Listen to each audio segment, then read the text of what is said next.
Okay, hey everyone. I'm here. We are online, ready to do the next Express AI stream. Happy holidays to everyone who celebrates holidays here. And pretty soon there'll be the new year. And because it is going to be the new year soon, this will be a pretty chill stream. Don't expect doing anything too crazy here. But yeah, I'm gonna have some more fun with the vector engine if you don't mind. And I think it'll be a cool stream. We'll get to see more things here, see what kind of performance we get, and play around with doing things on the vector engine again. And also, I also wanted to kind of cover some of the circuits things that we do, because we don't just do vector engines. We just happen to have a lot of vector engines due to like the previous projects that we've done. So that's why I'm always so interested in programming them and getting them to be useful for various things, in particular deep learning. And they happen to be what powers one of the vector backends. So we can use a vector engine as the backend for our vector database, and hence the name. It's really good at doing that. So it's kind of like having an ASIC for a vector database, almost. So it's really good, and that's why we're always playing around with them. And that's essentially what I want to do on the stream most of the time, like play around vector engines and deep learning and things like that, trying to get circuits to be easy to use and working on that. That's like the day job, right? So kind of keeping it nerdy here in the on the live stream is kind of always good. But anyway, before doing the Tinygrad on vector engine kind of performance things, I wanted to kind of showcase and publish some new component libraries that we have for circuits, kind of like a holiday present kind of thing, but not really. I've been working on a few. You can kind of see some that aren't public, like LangChain and things like that. But some of these are, I think, ready to be published. Maybe not included into the circuits kind of distribution, but really good to publish. Maybe you wanted to work a little bit on adding Gemini Pro's stuff in here. So here's the Vertex AI components. Here is an example of the Vertex AI components. The actual code is like this. And I wanted to add a vision chat. And open to suggestions on how this works, but like in general, there's going to be an image and then a prompt. But the way it happens to work is you could put like a prompt image, or some text, an image, some more text, things like that. And those things are very valid use cases, right? But then like, how do you make it easy for a person to use here? What we can totally do is have a like concat image thing, where it's like you got text and image, or image and text, and then we can put those two parts together, and then that conversation is what goes into the vision component. But that does kind of seem a little bit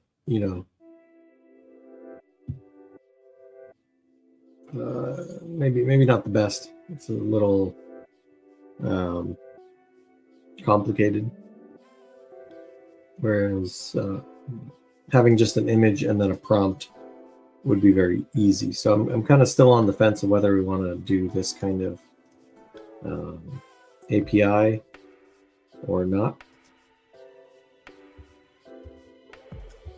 I could also just give people both choices, right? So maybe that's better, because there's definitely some use cases where having two or having like that more advanced use case is probably better. So let's do Vertex vision chat advanced or something like that. That takes a prompt, which is a list, and then we can create another component that just makes the parts. I think we do that. So vertex vision concat prompt, and I'll take. I'm not sure this should be called conversation, but I want to be more than just prompt. So let's have this be a string image. Let's make these two things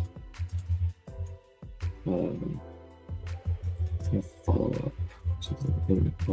So they're all optional, right?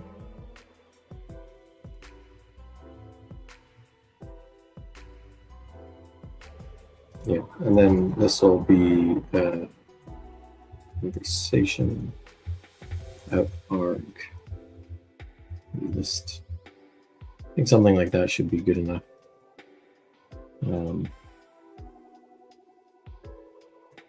Possibly. So anyway, so let's look at what this looks like. So we can go here already, refresh this thing, and then go to Vertex AI here, and we can see vision chat, simple. You can see vision concat prompt and advanced.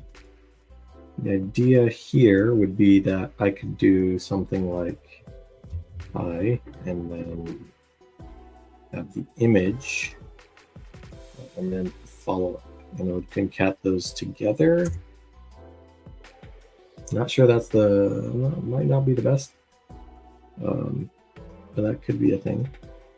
But anyway, there's a few people here, so I should probably explain what this is. So for those who do not know, this is Xircuits, which is available over at Xircuits.io. And it's our open source plugin for Jupyter Lab that allows you to kind of drag and drop Python blocks of Python code together. Either RPA style or more workflow style. And it's all open source and kind of forms the basis of our agent platform. And since I want to make it possible to kind of integrate both Google and OpenAI and Anthropic and Cohere all together in one place, if your use case needs that, we need some components. And I had made these a few weeks ago before Gemini was announced, and now that Gemini is announced, it's about time to kind of put these together. And I'm going to do that. And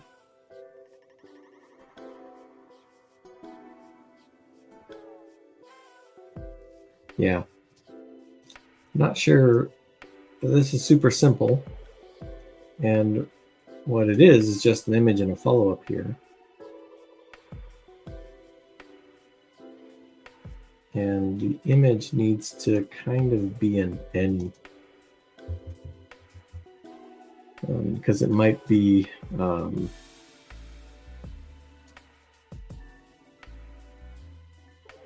it might be like a NumPy array, or it might be a file name, and either of those should work.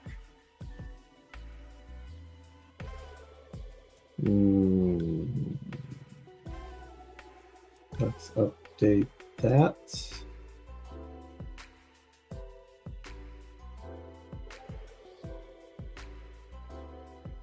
I guess maybe I'll call it like simple vision chat and then advanced vision chat.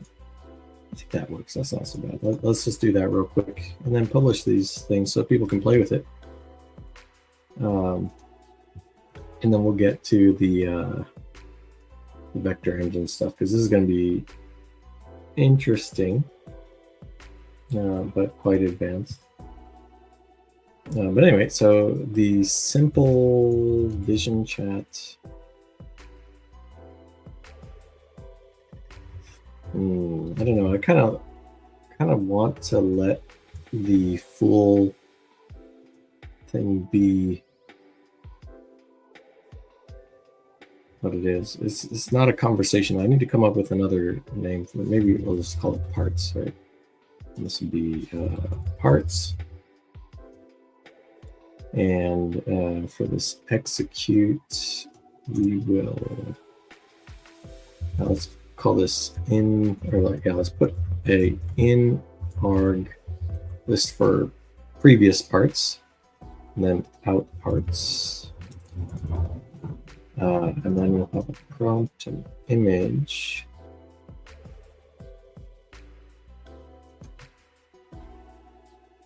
And a follow.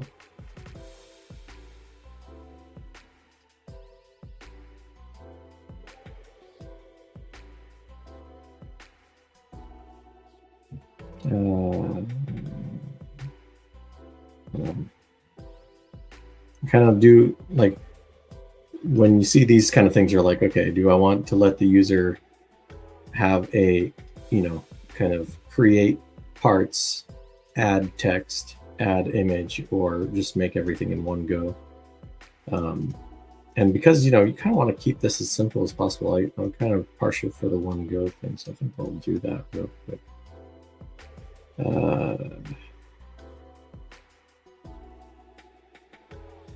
Let's call this create prompt or make prompt. I have that kind of naming convention going. So let's call it vertex vision make prompt. We'll call it like previous parts optional, and then optional prompt, optional image, optional follow up.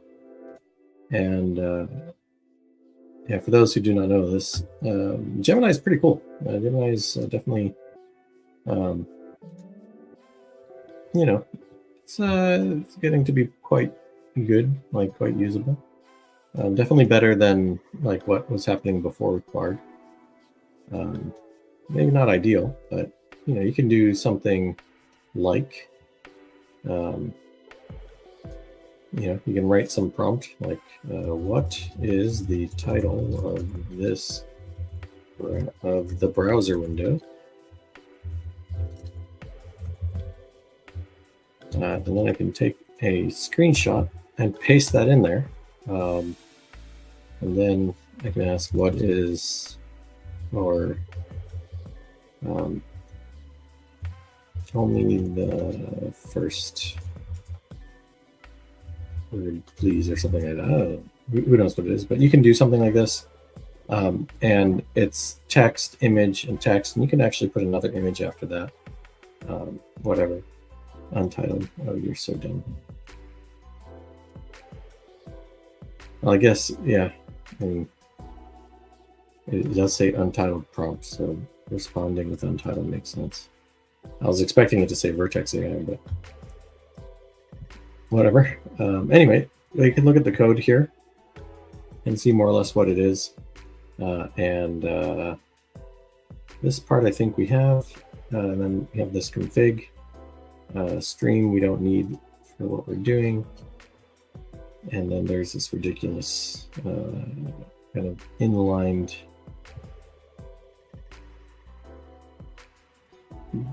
image in base 64, which is not ideal. They say part from data, and you have your data, which has to be a binary. And then we have our image 1, and then after image 1, nothing. This is not great code. I didn't think this was broken before. That's weird. Kind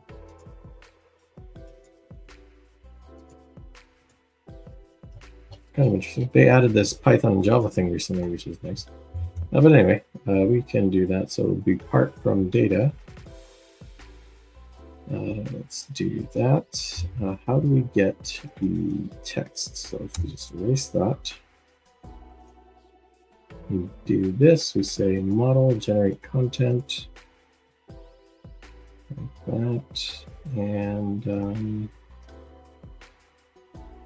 insert something very small so I can see it. Fun1.jpg. That's a lot bigger than I was expecting. I have some kind of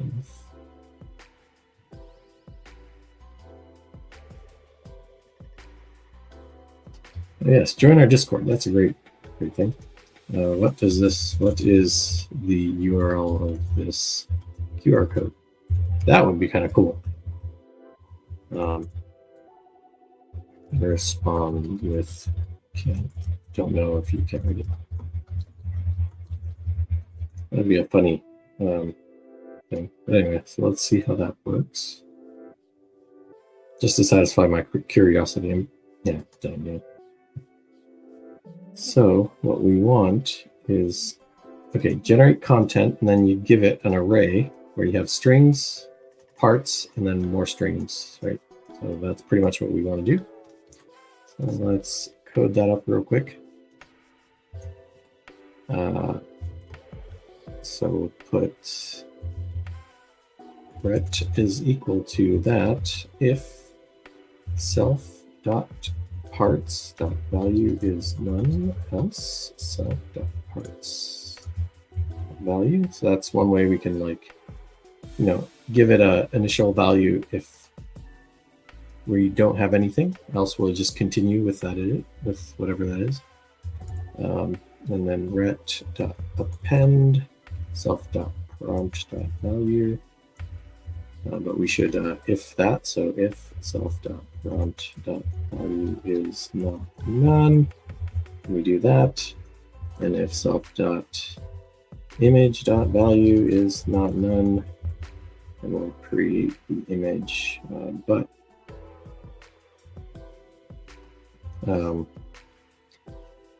we need to see what it is. So if self.image.value, let's do like a is instance. So if it's a string, then we will treat it as a file.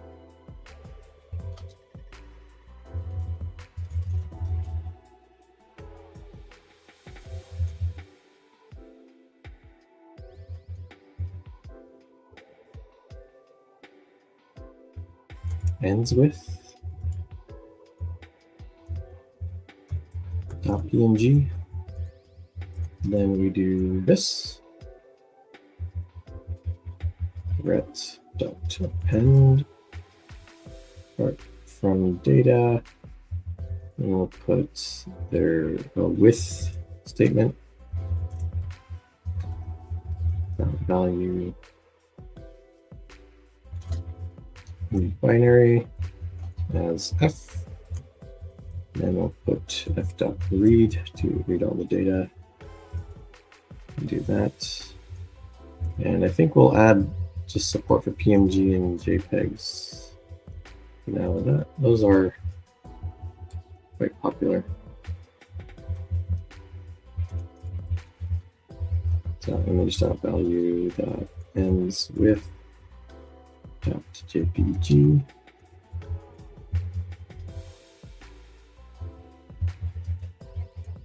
I think that's MIME type. You know, MIME type for JPEG is different.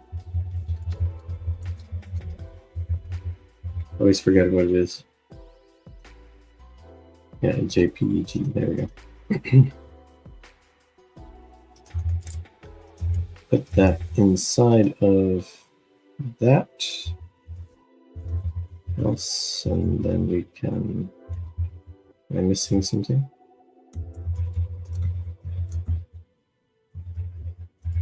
There we go.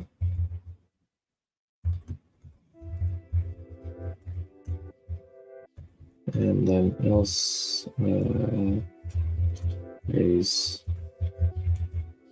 exception.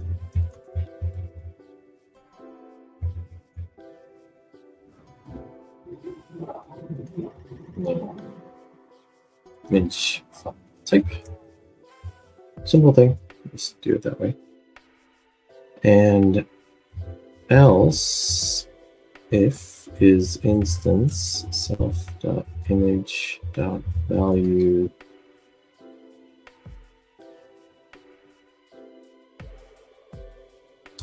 pil.image. I think we have PIL in here. And then PIL.image is a thing, right? Or no?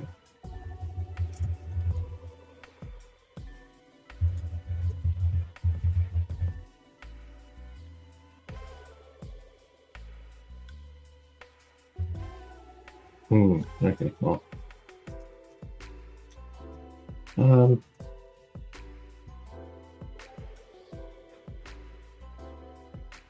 What is an image? It could be a NumPy array.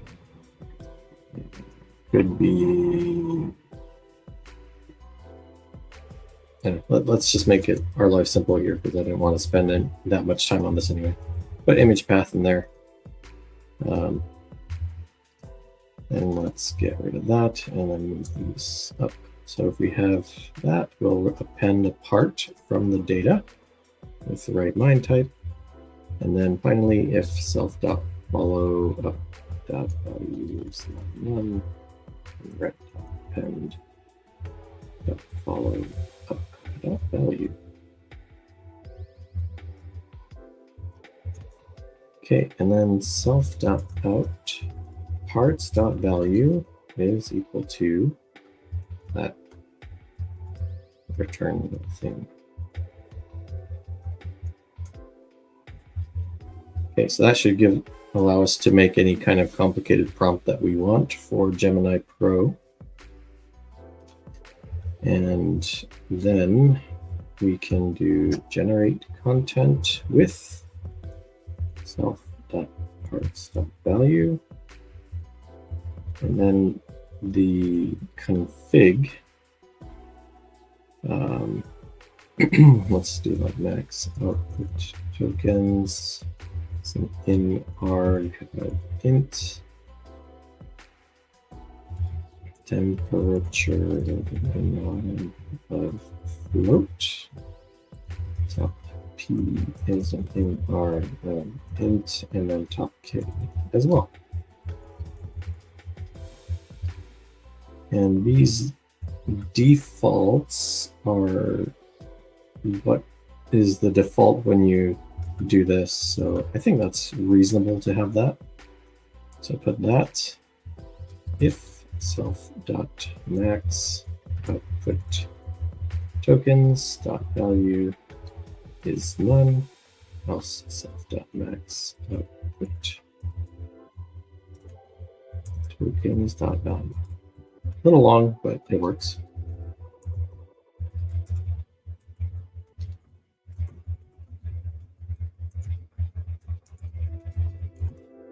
Same thing here.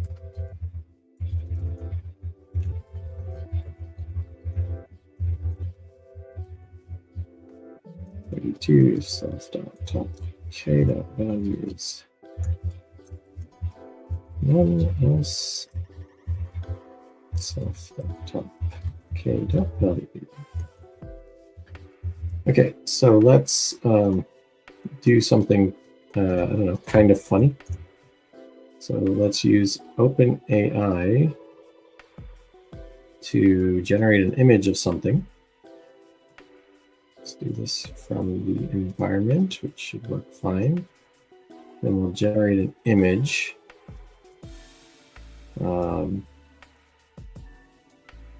Just one image with the prompt of a bunny jumping over a turtle.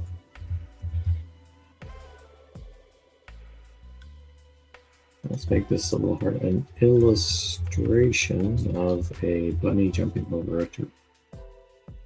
Okay, and then with Vertex AI, we'll do make prompt. Oh, and I think I have to download that. Right, so I guess having it work with URLs would also be a useful thing to do later on. Let's download the images. We'll call this image 1.png. That should be good. All right, and then let's make something with the prompt of what story is this picture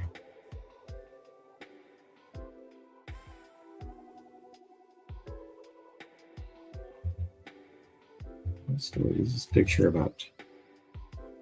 A children's story.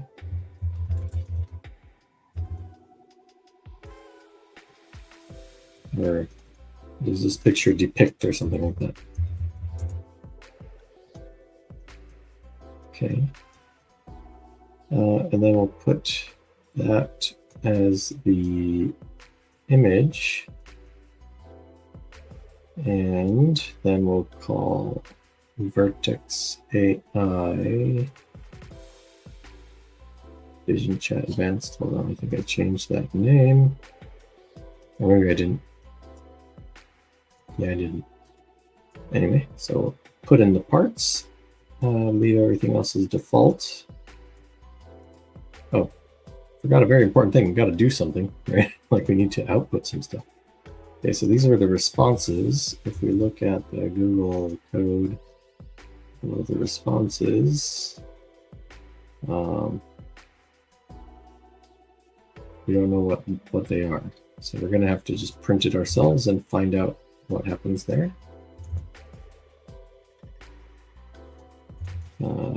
Responses. We're going to make it one, so out arg and then self response value is equal to responses, and we reload this node, and then we can pretty print the output like so, and then that should give us some info about how that works. So let's see if we can get it to do something.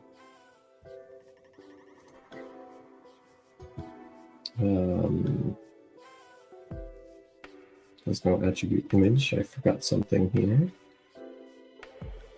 Vision make prompt self.image.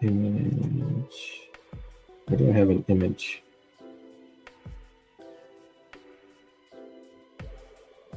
Oh, right, I called it image path. That's why. Very important to reload your nodes when you change stuff.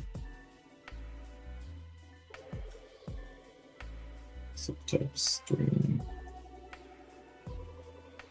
Let's reload that. That is a list. This needs to be a string, so that makes sense. .png. All right, it has to be without quotes. Let's get rid of those quotes real quick. And then let's save and run.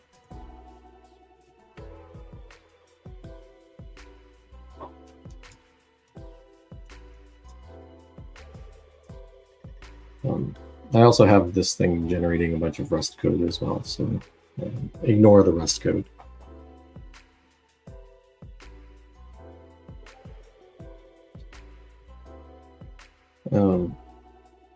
Yeah, and apart from this, I also have some interesting other couple of component libraries. This is the interactive brokers one, and the technical analysis one for making a trading bot, which I think will be kind of interesting as a use case. Self.image. Oh, my problem is here because I called this image path, so every one of these needs to be an image path.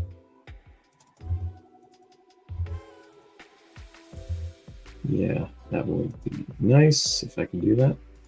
Let's run that again.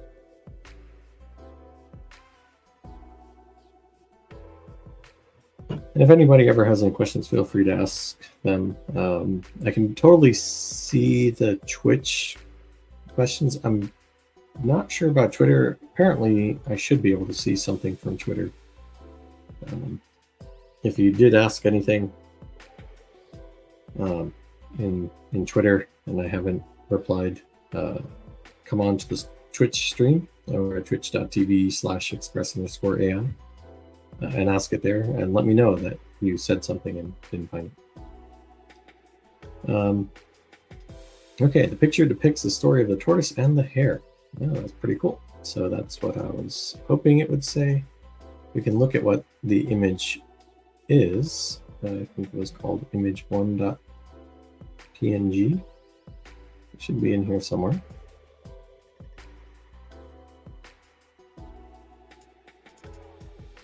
Okay, cool enough. That's a little weird that it's cutting off the tortoise's head there, and that was a very strange bunny, but whatever. Close enough. Anyway, so now we have Vertex image, or we have Vertex's Gemini Pro working in here. I think that's good enough for a first version, but would probably want to change this. So it's not a chat. That's the other thing. Like this thing is it's like a prompting kind of thing. So let's do Vertex Vision Generate.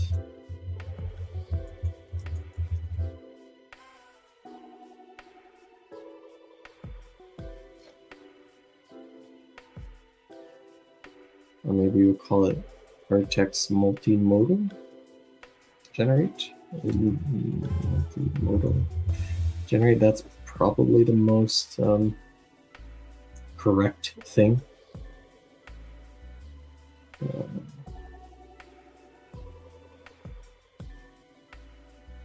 Yeah, I think that's the most correct thing. And that's good. Let's make sure we don't have some output there. I'm gonna go vision. Anything here looks okay. That looks okay. I think that's it. So we need to go into this example and get rid of this stuff. And the main reason why we want to get rid of this stuff is because we have no guarantee that OpenAI is installed, right? Like the thing's going to install something else, or it's going to install the Google libraries, but it doesn't. There's no guarantee that the OpenAI libraries will be installed. So I think we'll just leave this like so.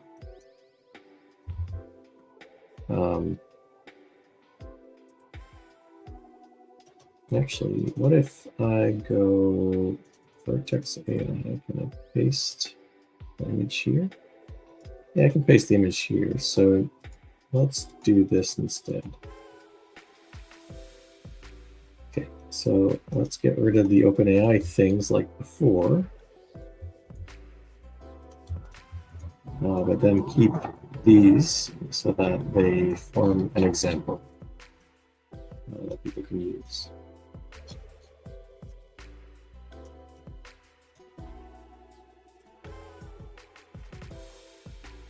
Okay. Now this won't run here because the image is not in this area. I could check that real quick. I'm pretty sure that that's the case. All right, and then this has changed.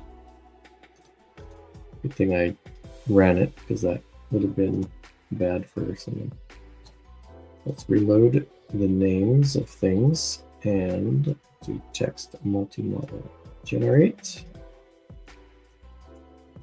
I guess I should probably make this be Vertex multimodal make prompt.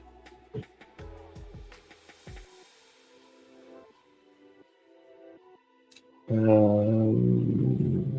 mean, we only support images, and technically this is more than images. You can do image or video.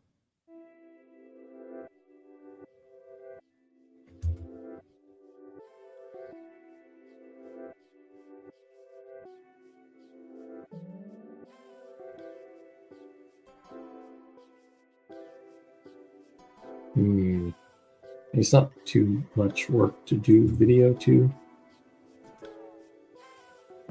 7 megabyte max, 2 minutes of video.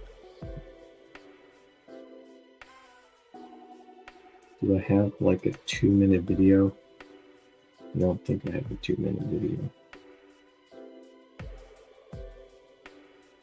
I don't really like stockpile like Twitch, or like not Twitch, but like what's it called, shorts or anything like that.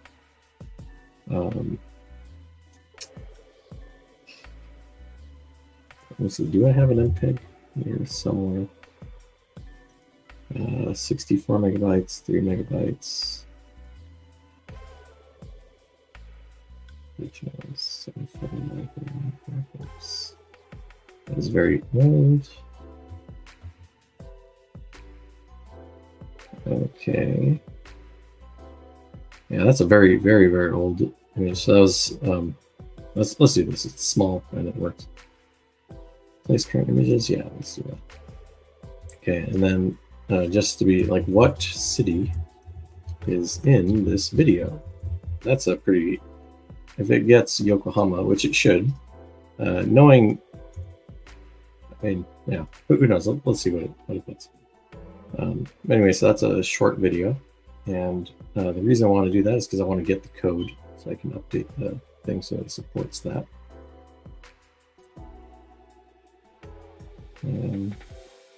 MPG. It also supports, what else does it support? MOV, MP4, and WebM.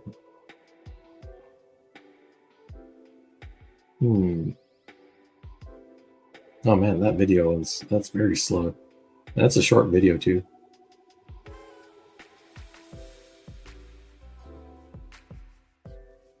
Oh, that is very interesting how slow it is. Anyway, we can get the code here, and this from data is ridiculous.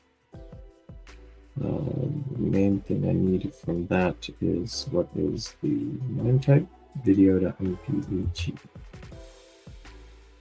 Okay, and that's pretty much it, I guess.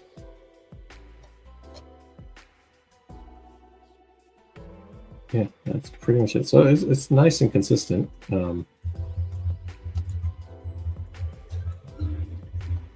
So put MOV, MPG, MP. What else does it say it supports? Also supports MP4 and WebM.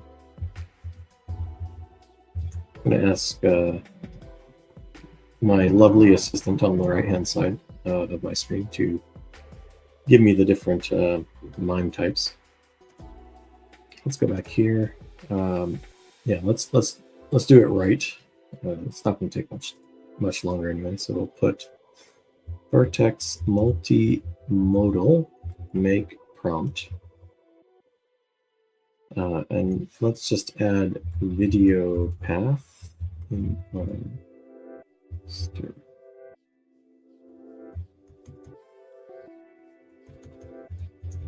And then if self.video path, that value is not none, and we have something like this, but this will say video file type, and then this should be MPG or MOV or MP4 or WebM. Okay, let's get rid of that. That. And that. And then let's put video path in all of these places.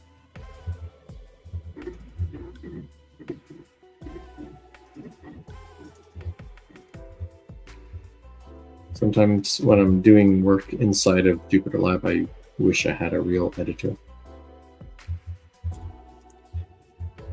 But totally doable, just kind of annoying.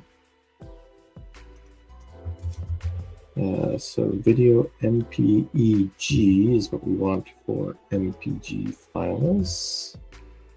And then for MOV, we want video QuickTime. That was the one I was kind of worried about. It's like, what is the MIME type for MOV?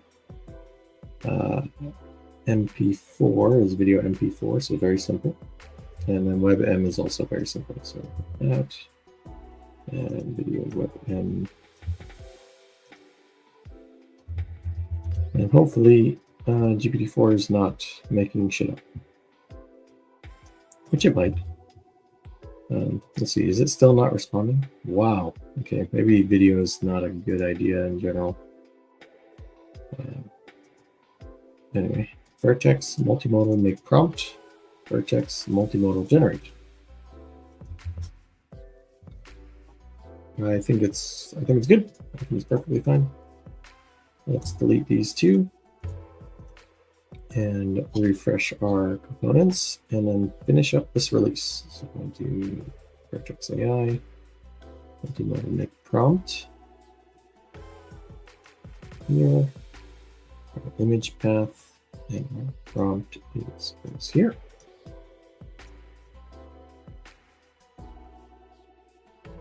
I guess I should say, does this picture depict? There we go. That seems perfectly fine. And we'll multimodal generate. Put our parts. Everything else is good. Oh, right. This response. We want to have a real response. So let's run this. So I think this is not going to work for another reason. Mainly, the reason is this path. Right? So this path is relative to this directory here. But if I'm not mistaken, when we run it, it'll be running from the root, the project directory. That's something to keep in mind. Okay, maybe not. Cool. The tortoise and the hare.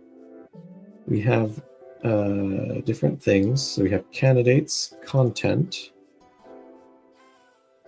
role, model, parts, and then there's text, finish, region, reason, and then some safety things, and citation metadata, usage metadata. So all that stuff is good. So what we'll do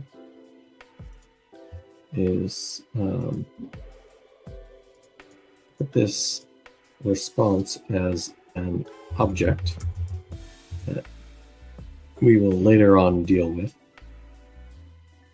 And then for the response, put the response text as a string.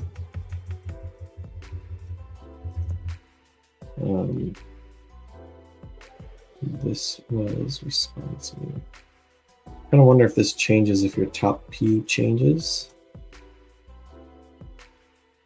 But we really only care about response text.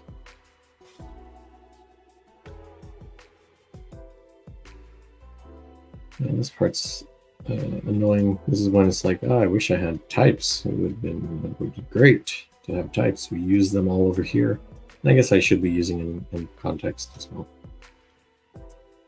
But we don't know what this is.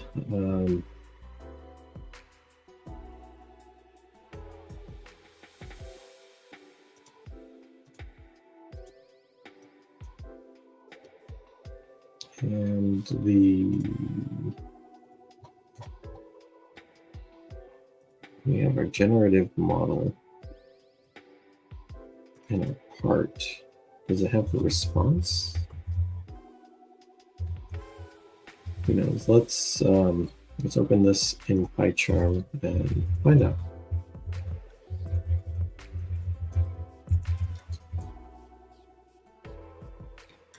So be a little bit easier, possibly.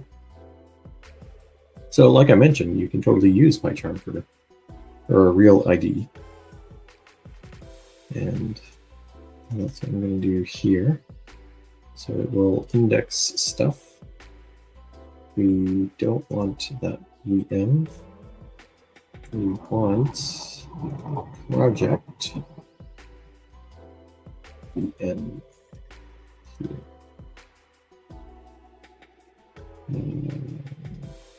But I don't want to create a virtual environment. I just want to use one. So let's add interpreter settings. And this project, add interpreter. And that goes here.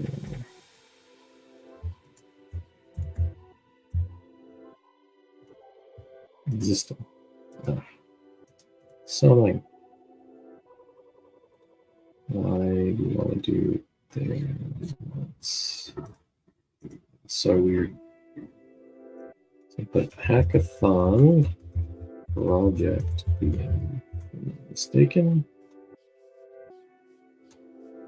Okay, fine. We can do it the other way.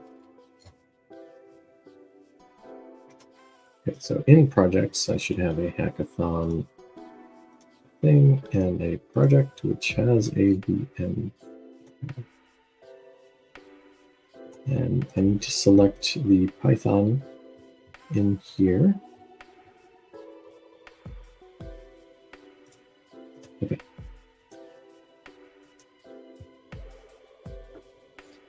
So with that, I should have a lot more. It will figure out what components do what. And that should make things a little bit easier.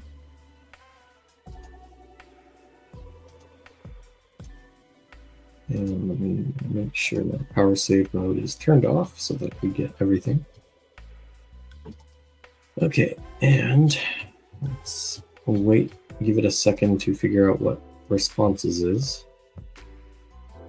Or if we can ask it to figure out what this returns. So it returns a union of generation response or an iterable generation response. Why does life have to suck? Anyway, so if I guess that's by top P, right? Oh wow, this thing's just not going to happen, is it? Let's give that a try. Max responses. Streaming does not support that. Top P. Top K. Cities, Tokyo, Japan. Wrong! Although I could understand why it might think that. It's quite close and it's very simple, or very similar to Tokyo, Japan. Can I disable streaming? Can't disable streaming, so I'm not sure what causes the responses to change. Unless we go to the references. So let's look at this. So generate. So we have a config.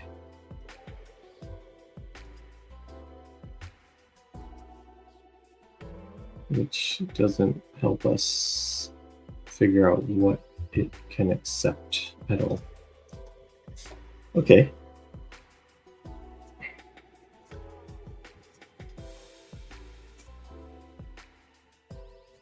We're just going to assume one for now. I think that's fair. That's fair. Just kind of assume that. Okay, so we'll have a response and a response text. If we return a generation response, which does not exist here,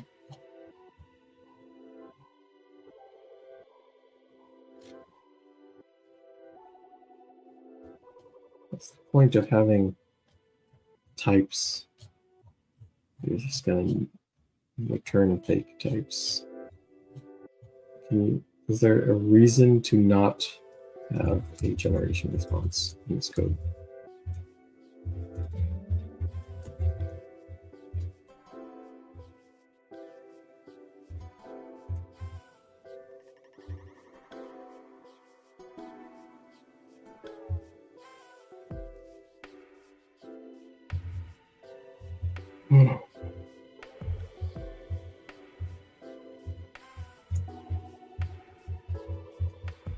Okay, fine.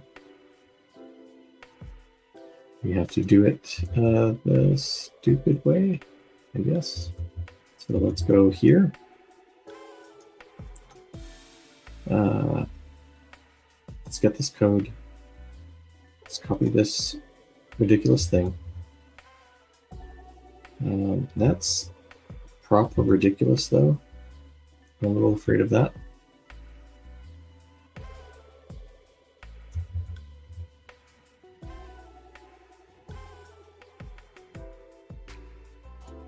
Let's make a simple Python file called, paste that in, and this is what I was talking about, because this is like a lot. Okay, then we'll do Python. Okay, and then right after response candidates 0 content parts 0 text. We have stream true, that's what's going to happen. We have stream false.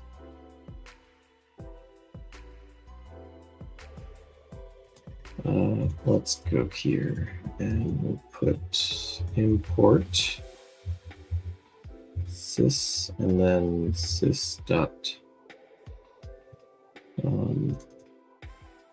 What was I thinking of again?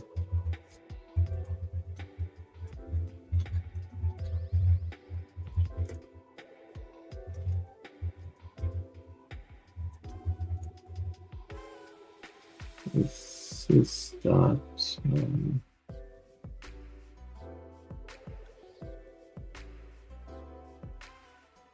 Why can I not remember this right now? PDB, that's what I'm thinking. Sys PDB dot set trace. Okay, so we'll do this the dumb way. Python untitled.py. And we'll watch it do something.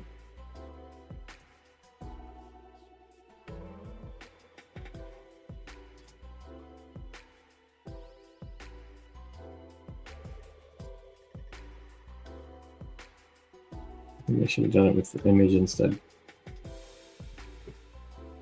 Okay, so let's look at responses.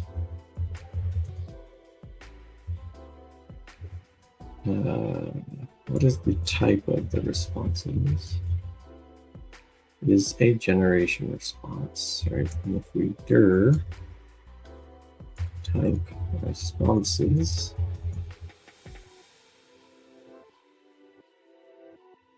we have candidates.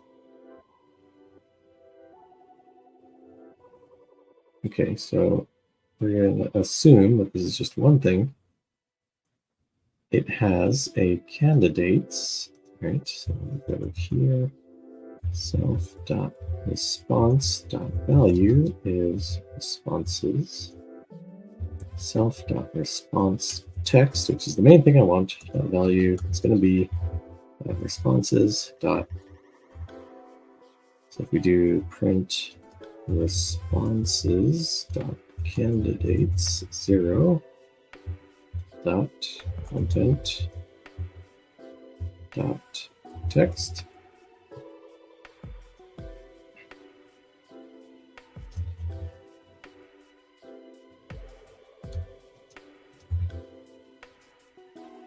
Okay, so we'll just try that. And I think that should work and be good enough for most things.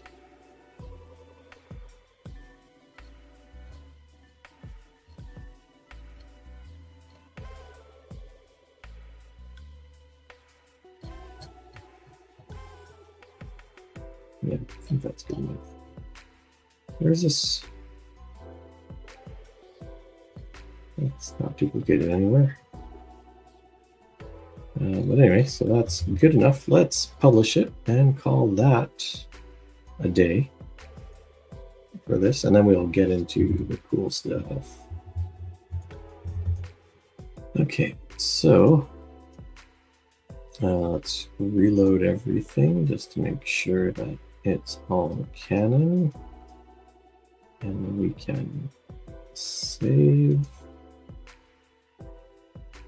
it, compile it, and run it.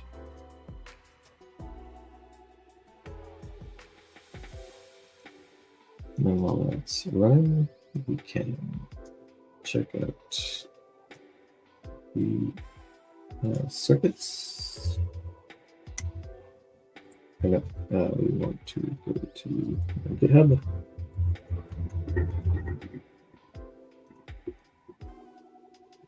That's not generate, so let's see that working. Oh, I didn't connect this, so let's connect that. And let's use all the tokens. Oh man, it's gonna be so expensive. Okay, did I have Vertex AI? Okay, so we do have Vertex AI component library. So that's good.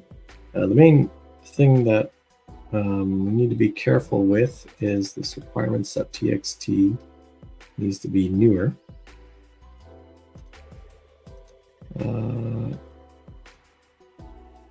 Is this a tuple? What?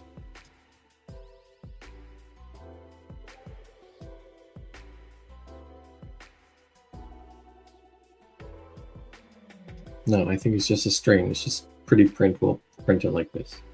Okay. Let's go here. Let's pip rees rep Google. We need specifically a Cloud AI Platform 138.1 or better. So let's do that. Okay. And I think I might do this in place just because of how I don't have a checkout of this, right? So I'm just gonna do it in place. This is something that works perfectly fine in this kind of thing. Because there's only 2 files anyway, so it's not super crazy nor the end of the world. So Vertex AI components.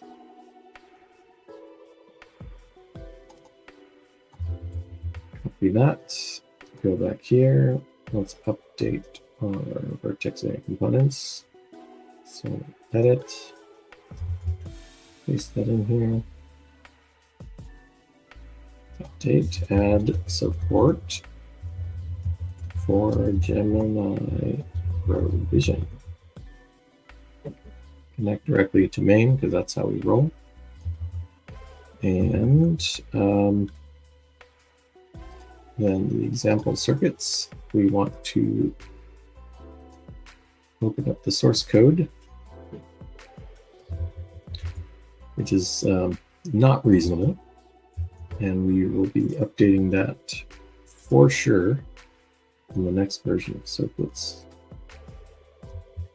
Let's post that in there. Update example with Gemini Vision Pro generation. Cool. So with that, you should be able to now add some Vertex AI components. There's still like documentation and stuff like that we need to do, but you know, essentially that's all it is, right? There's some requirements.txt that gets installed, and your component library, which is just a plain Python file, and it works. Cool. So that does it for the circuit side of this. Hopefully anyone who's interested in this can check it out later. It's, like I mentioned before, Xircuits completely open source. It's a simple tool for kind of creating any kind of pipeline of Python code that you want, compiles to Python code. So for example, if you click that and go to your example.py, you can see the code and run this anywhere where Python runs, right? And we might change things up a little bit in the next version, but in general, it will always be just a plain Python file. So let's go do some GPU programming.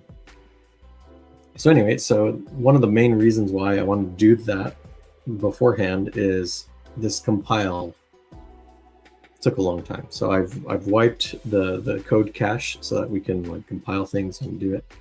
And that was taking a really, really long time, and I need to do something while that's running. So anyway, so let's do this benchmark train efficient.py again and see what kind of performance we get with the vector engine.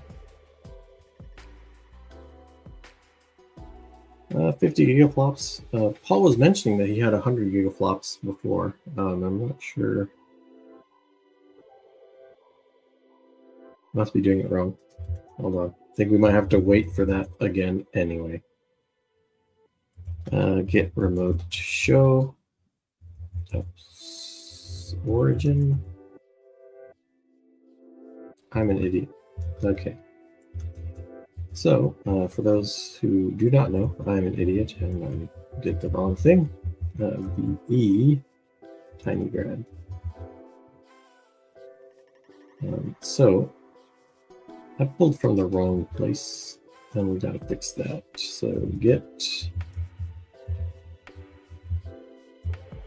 let's remove origin, and then get remote. Add origin. Okay, and then get merge origin master to get everything.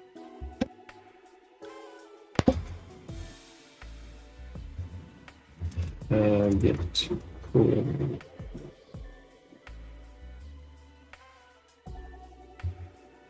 Remote is origin master. That's what I want, not get merge. Okay, so damn, we got to do that again. Although maybe it could be, you know, this is the main thing. This unroll complete. This is what really gets us to the craziness.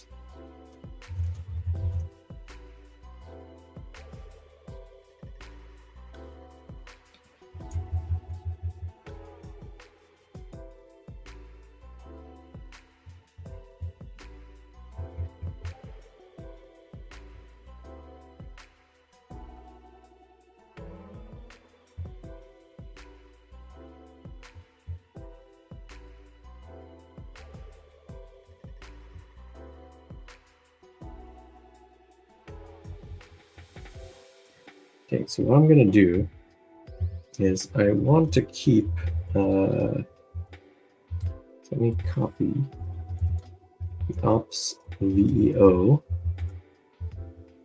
Oops, where am I at? Gotta be in runtime. And let me copy ops, or no, let me move ops VEO into no ops. Yeah, fine. Just so I have a reference of, you know, my fork of things. Git checkout, and then we'll get Paul's version in here. Okay, now we unfortunately have to wait, but hopefully not too long. But we'll go into the examples, do the RMRF dance of everything, including the cache, and let's run that again. And I guess now would be a good time to explain some of the things. Well, this isn't too bad in terms of compiling, but anyway, for those who do not know what is going on. So Tinygrad is a deep learning framework kind of created by GeoHot from TinyCorp. and it's meant to be small and kind of support various accelerators in a simple way, which is great. I like simple. I like small because ain't nobody got time for doing very complicated things. So because it's very simple, it's easy to add a backend, right? Like it's one of the things that says, hey, you can add a backend by just looking at, you know, this file and implementing these things. And so you can. And we happen to have vector engine. And the vector engine, for those who do not know, vector engine wiki chip.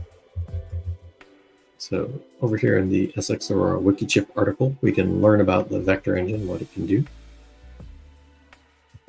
And it's a vector processor. So, you know, kind of old style, but you know, that's the way it is. So the vector engine is an 8-core or 8-warp or 8SM kind of accelerator that has a SPU and a VPU in each one of those cores, right? And so this VPU is the vector processing unit, and this runs the vector instructions, and the scalar processing unit runs the scalar instructions. But this is a real kind of advanced SPU, right? So in here we have register renaming, scheduling.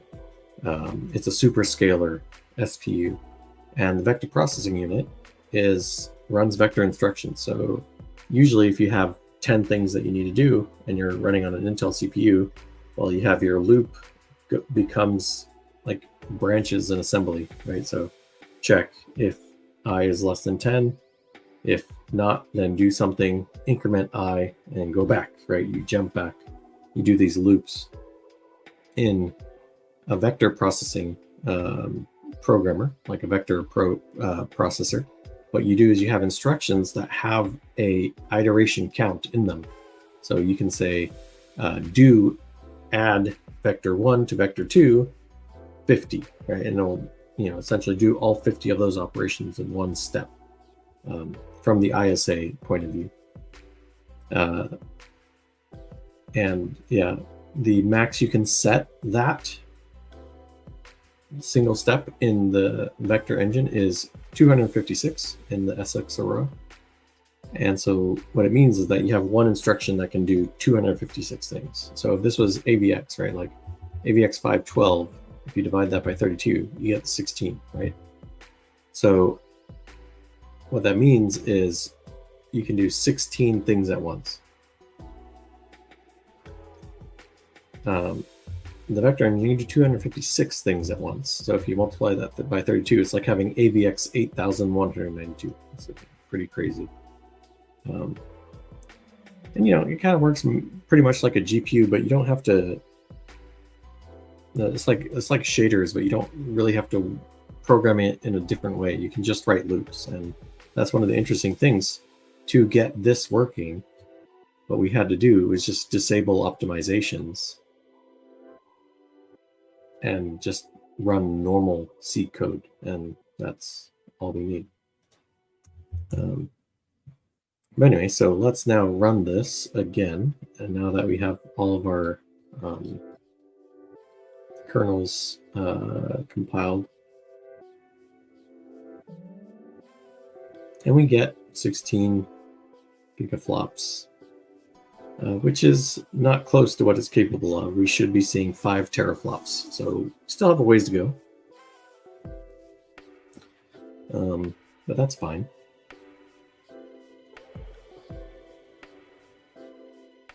Okay, so while that's doing its thing, let's look at the ops.ve. We can look at what Tinygrad does here. Or no, we want his ops.ve. That's the real thing. So we've implemented it 3 different ways. So one is ops.ve, which uses NEC's NLCPy library, which is like a NumPy compatible library, but everything runs on the vector engine. And if it doesn't run on the vector engine, it runs it on the CPU. So it's a pretty convenient thing, and it's simple to get started, right? You just do some stuff like that, and everything works, with the exception of einsum. So einsum is where things are slow, essentially, because it doesn't support all of einsum. But it turns out that Tinygrad doesn't make very complicated einsums, right? It's always very simple. So just having something like this is enough to get it running. And we can see that in action if we do VE equals 1. And now we're running with this backend, which uses NLCPy to do the calculations. And the great thing about that is that's, like the matmul is proper optimized, right, to do everything. But the main issue is that we are doing separated kernel calls at the end of the day, and the overhead, right, of kind of calculating something and then putting the result somewhere and then calculating something again, it does slow things down. So this isn't the fastest way of doing things, but the individual operations can be quite fast, which is great about this. I don't remember it taking that long to start. But anyway, so that's that. And it kind of shows how simple Tinygrad is to get started, which I think is great. Just with 120 lines of code, you have support for a new backend, right? Like a whole new hardware. That's amazing. But the cool thing about Tinygrad is that it can generate C code, which you can compile. And that's where ops VEO comes in. So in here, we're using this library called VE offloading, like that. And what you can do with VE offloading is you build some C code, right? And then you can get a reference to that, like DLL style, and then execute that on the vector engine. And that's cool. And it just so happens that if you disable Tinygrad's optimizations, then you can actually get pretty decent performance on the vector engine. Now it's still not perfect because each kernel, there's no way to do like kernel fusion, right? Like ideally with recent kind of frameworks, you have your graph of your model and it separates it into the independent parts, and then it generates the code essentially for large sections all at once. And where that comes up in is if you do, for example, a ResNet, which is it's a model that has like a convolution and then a norm and then a dropout and then an addition or something like that. The way Tinygrad is implemented right now is that each one of those steps will be a separate kernel call. But the way things like TensorFlow are implemented these days is that those things are fused together into a single kernel and then executed. And I think that's currently being worked on in the Tinygrad, or like the Tinygrad devs are doing that right now. So when they do complete that work, then we can expect that the VE backend will actually get quite a little bit faster. Because the overhead of having like individual kernel calls kind of gets in the way of things a little bit. So here we can see using NLCPy, we're getting like 2 gigaflops, and that's about the speed you get if you run on the CPU. So not ideal at all. But when we use VEO, we can get things happening much faster. but there's still more performance to be had here. But the problem is the optimizations take a really long time. So I can get this to 50 gigaflops by mainly turning on a couple of flags. If we go to this, so the main one that gets us this 50 gigaflops is this one. I think others are, yeah, so we have like fusion and collapse. So those are loop, fusion, and collapse. Those are all good. Enabling this low precision stuff or these power to square root things are actually probably really good, but they don't make a super big difference, right? So that's why they're not enabled here. I think F04 kind of does a lot of that stuff anyway. But anyway, so what I wanted to do in this stream is compare this to Llama2.c. So for those who do not know, and I don't expect really anyone to know unless you were there, we have also created a Llama2c. Or a VE Llama2.c. So we did this on the stream.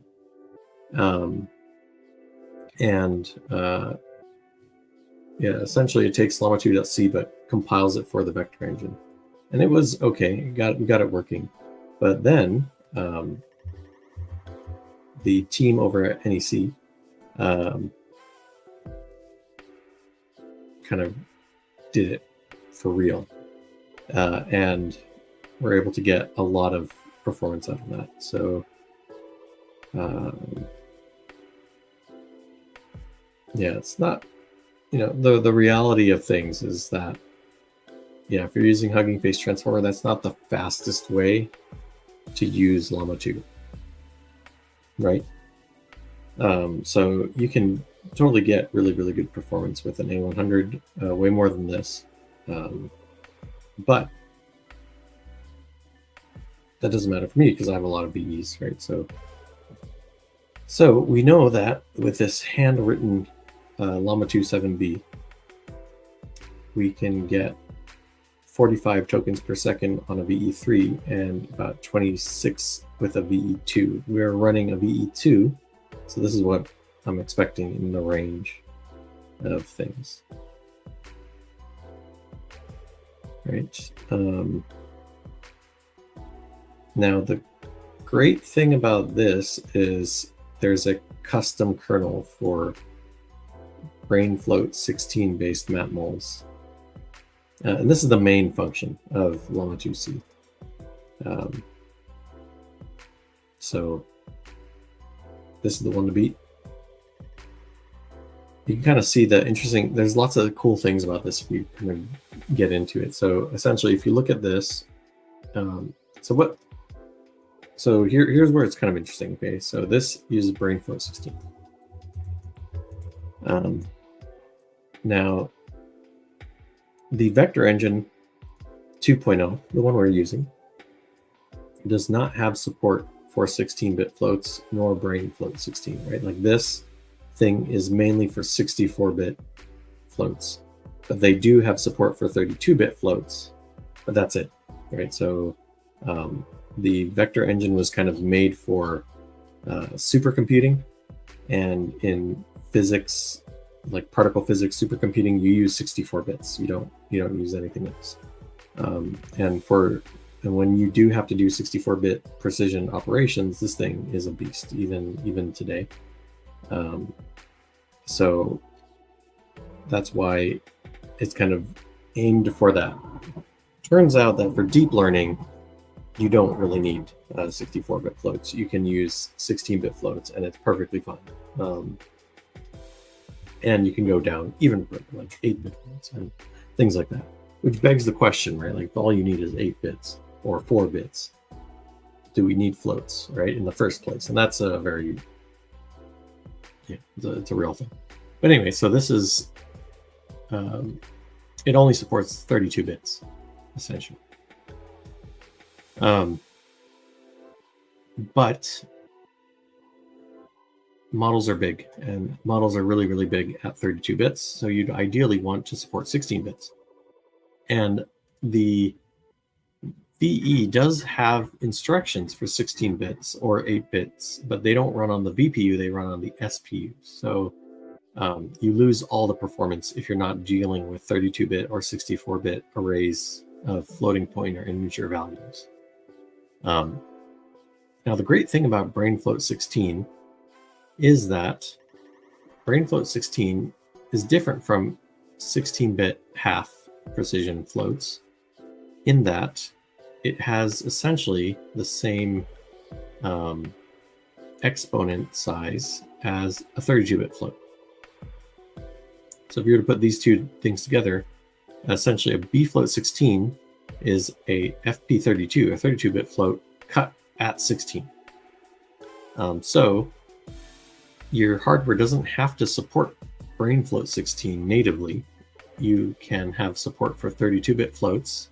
And what you do is you load your 16-bit float, your 16-bit brain float, either in the upper section or the lower section, and shift it.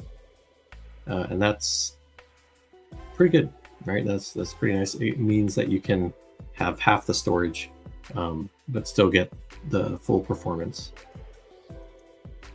And that's what he's doing here, essentially. So in here, you can see there's the OMP parallel to parallelize this across all 8 cores. And then there's a very simple for loop. And he takes the first 16 bits of, this thing and the bottom of this thing, and we shift it. And you can, from there, do your calculation. And that's pretty fast, right? And you can even go a little further by using intrinsics. So this is using the intrinsics in the vector engine, or the vector instructions to do things. I think this is VBRDL. Can't remember what VBRDL is. But the interesting thing about this is VLEN, right? So like, because it's a vector instruction, essentially, okay, so we're loading this thing as a mask register. So this is the BrainFloat 16 mask up to the vector length 256. Then we shift to right. Then we AND the mask, and we OR the mask, and now we have our 2 uppers and lowers and can do everything. So this is the packed version of things using the entire bag of tricks, right?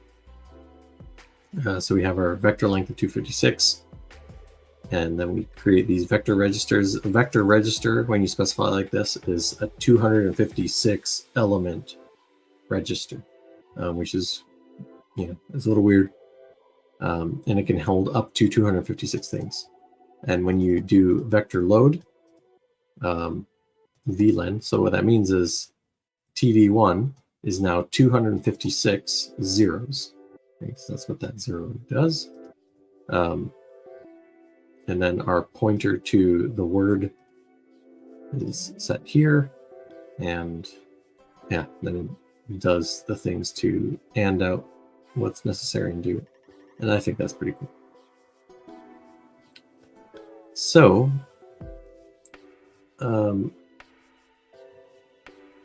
Eric really Eric published the source for that here, so we can make use of it. And what I want to do is kind of compare the performance. What can we get with Tinygrad?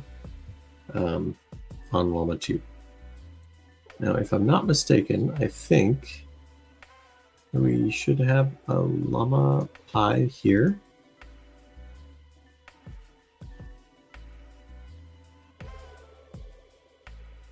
And that should be llama pie.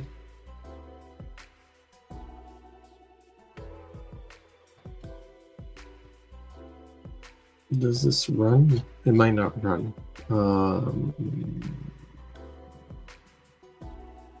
We have transformer. One sec. Let me look at the place that we were at. So the Tinygrad, I think it mentioned that it had support for llama. The showcase. Okay, so the fishing nets, YOLO, llama, yeah, examples llama pie. So let's try that and just see what we get.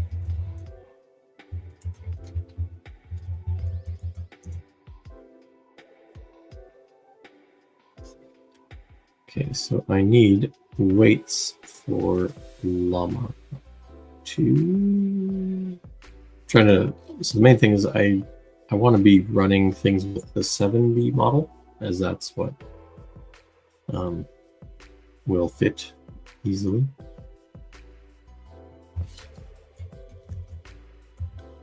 Yeah, not fit. And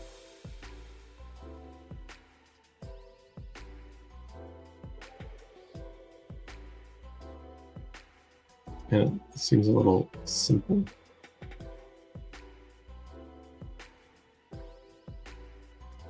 I'm not sure if this is which llama it is. Did you download and put the weights in that? Okay.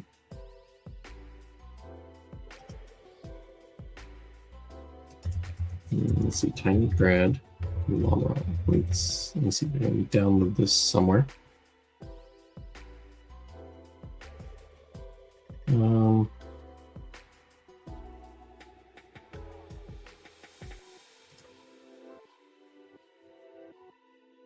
Tinygrad showcase, got the llama. So the main thing is, now I'm pretty sure I should be able to access llama, but it's messed up. Like, I don't know.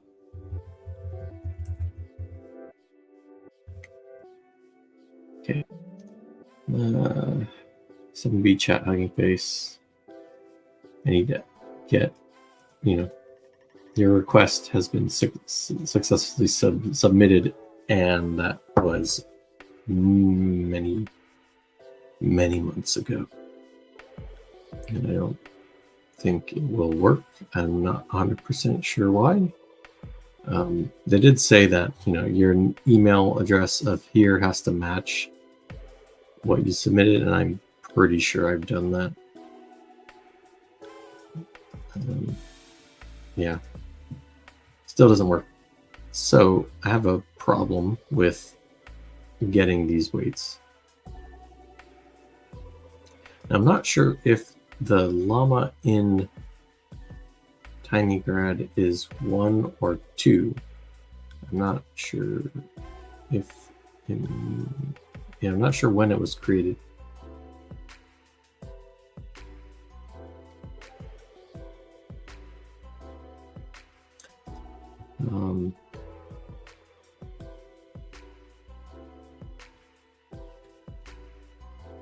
Yeah, it is quite simple.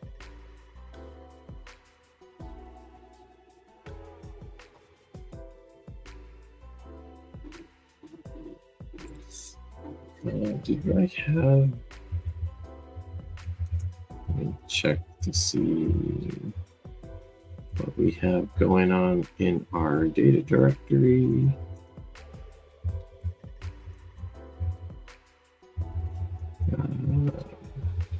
The project. Okay, don't have that.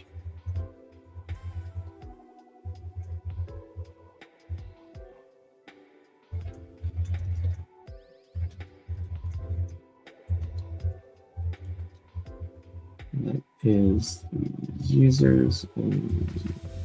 I'm pretty sure Paul has access to that and he uploaded it somewhere, but I need to find those weights. Somebody knows an academic torrent or something with those weights, that would actually be nice. I do have the GGUF weights, right? But having the originals, which I think is what I need, is not working. Let me look at this real quick. We have in.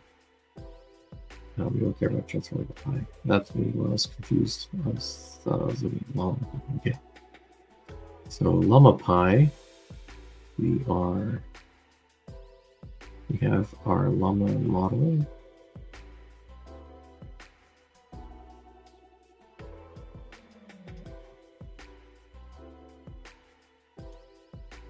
Convert from Hugging Face.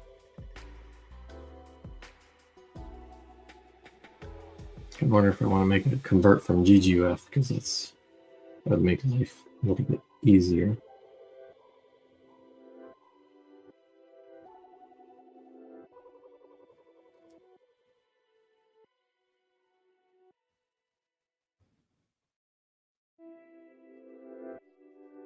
What is the main?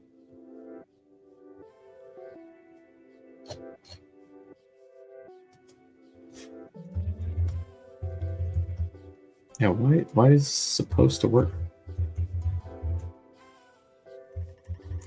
Python, Llama.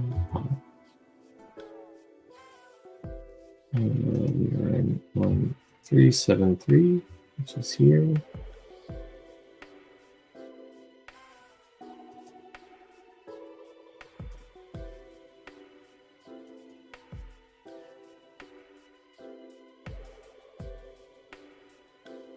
Okay, so it has a different thing. So we can do Llama 1 or 2, and all sorts of stuff.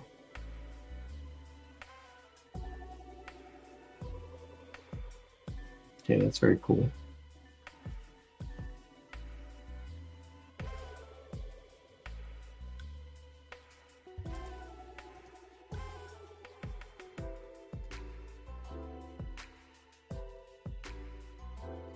Run Tinygrad, size, quantize. Has to be a safe chances or bin file.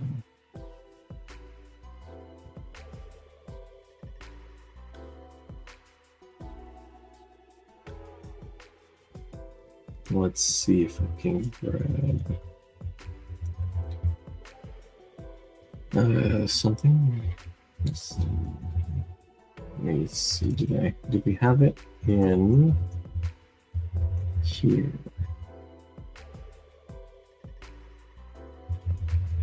Yeah, should be malls.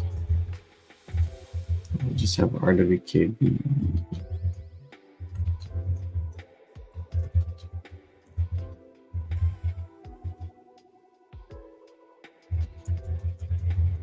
Okay, we have something here. Llama 213B. That's bigger than I wanted. And Llama 7B.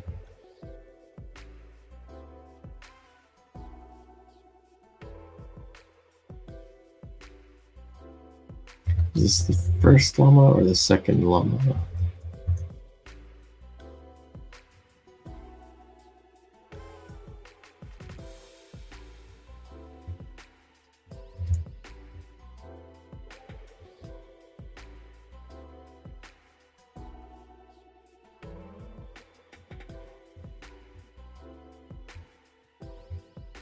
I see how this looks. Got it. Something from GPT4.org. Now let me look at this GPT4.org because they might have a solution for me. So I want the original Llama 2 weights.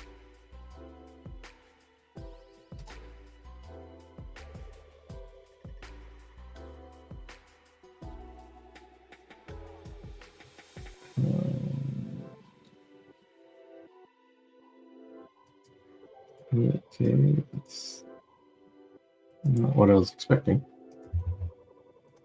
Does this thing work?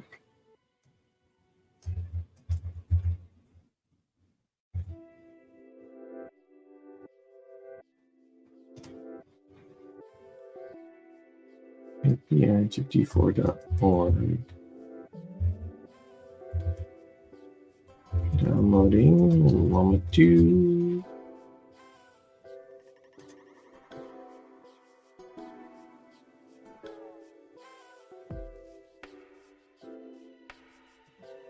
Okay. And this is Llama.dl.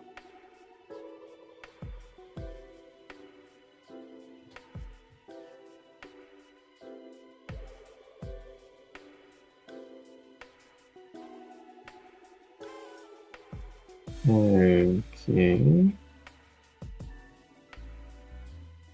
So this is the old one, right? This is not Llama 2. This is OG Llama.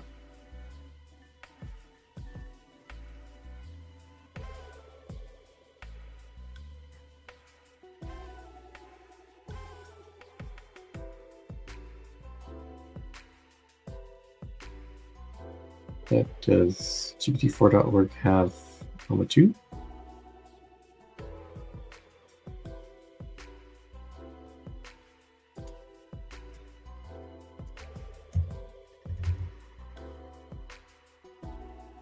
And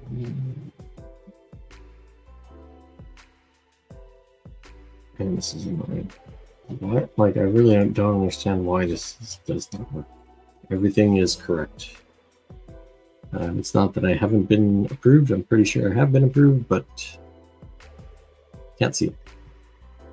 Quite annoying. And there's nothing I can do to fix whatever is wrong.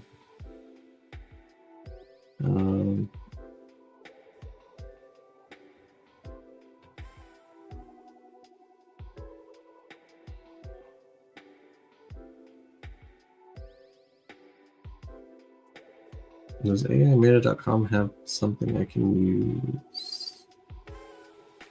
Resources. So why did they do this anyway? It's kind of dumb.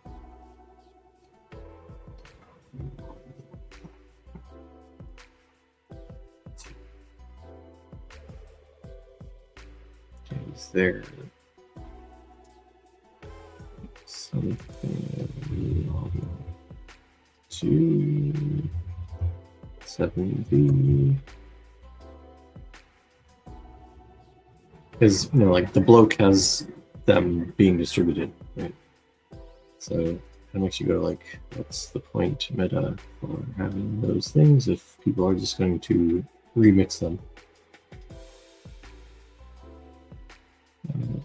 Although, in general, it can be any Llama 2.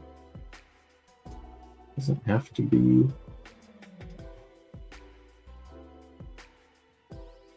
So this is just FP16 versions of it.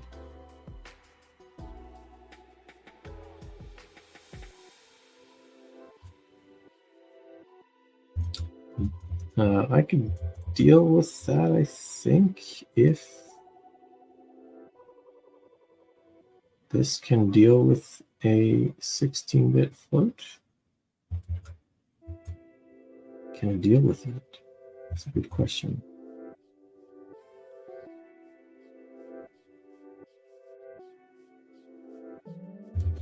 This thing is looking for the index.json. I have the index.json. I have this one. Can it possibly deal with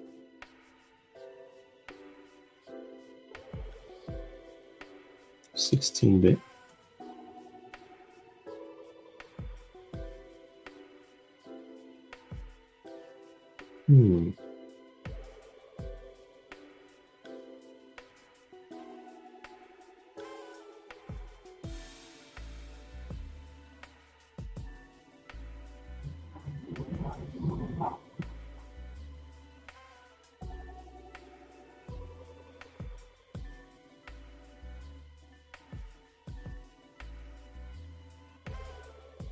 It does make me wonder what will happen if we use the quantized model. How much of the back end needs to know about that?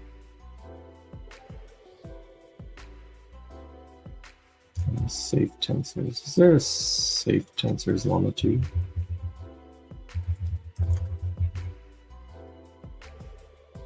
That's it.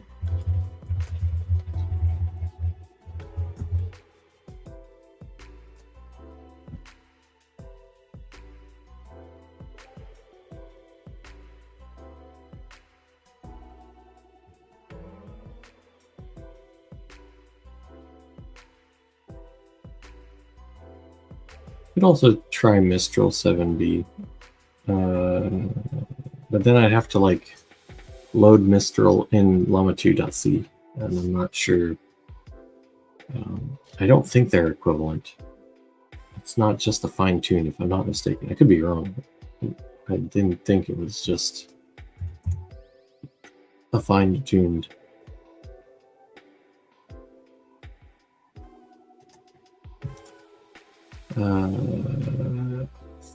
So this is a fine-tuned Llama2.7b, which that should be fine.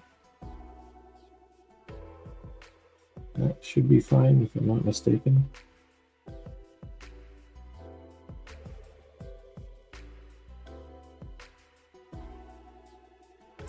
It's possible for me to download this here. So we had to go here, and we wanted to needed to be in Tinygrad weights, Victor Llama2.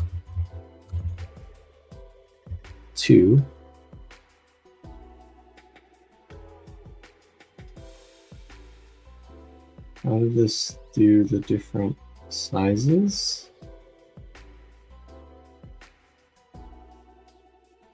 So if it's 2, that's -2. Okay.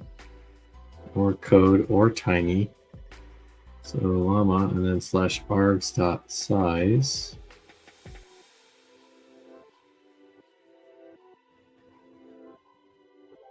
Okay, and then in there, you can make a 7B, and then in there, Llama2, 7B, is that, yeah. Hopefully that's not just a 7. If it is, we'll just do that. And can IW get that?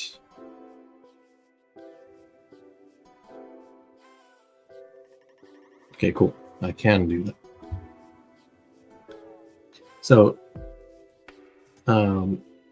if this is just fine-tune Llama2, then that's fine. I don't care. It shouldn't have a difference in performance if it's just fine-tuned. It has a difference in performance, as in the speed at which it can produce tokens should always be the same. There's nothing about these models that can think or spend more time on things, so it should always produce tokens at the same speed as the original Llama2, and I'm fine with that. And I think we need these 3 things, so download them.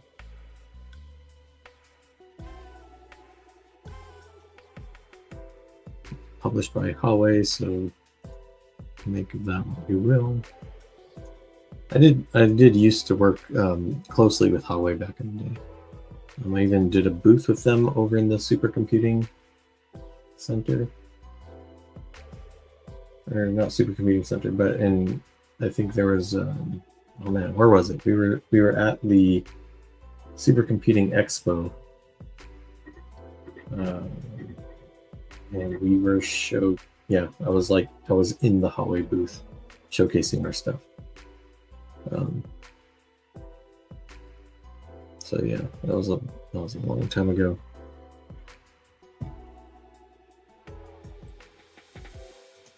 Okay, so anyway, so if I'm not mistaken, right, llama suffix is either 1. If it's 1, then adds nothing. If it's 2, it adds -2, right? And then it's looking for weights, llama. Then this would be -2 / args.size. And then this is where I'm not so sure if that's going to be a 7 or 7b or whatever. If we go here, 7b, we have to make it a capital B. Okay, cool. That's fine. So that can work. And I want to mess with that quantization. That probably won't be good.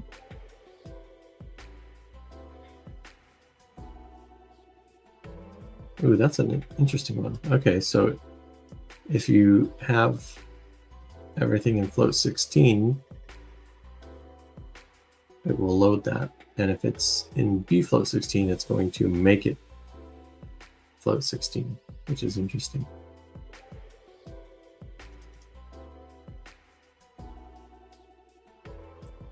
And then it quantizes the weights here in int 8.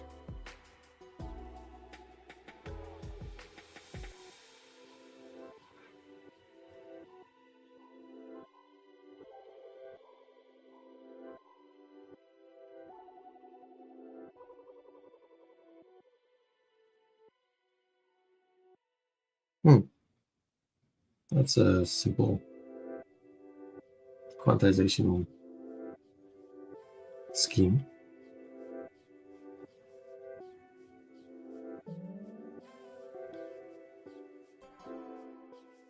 So yeah, for those wondering what this means is, so quantization is a way to load the weights and use less memory by going less than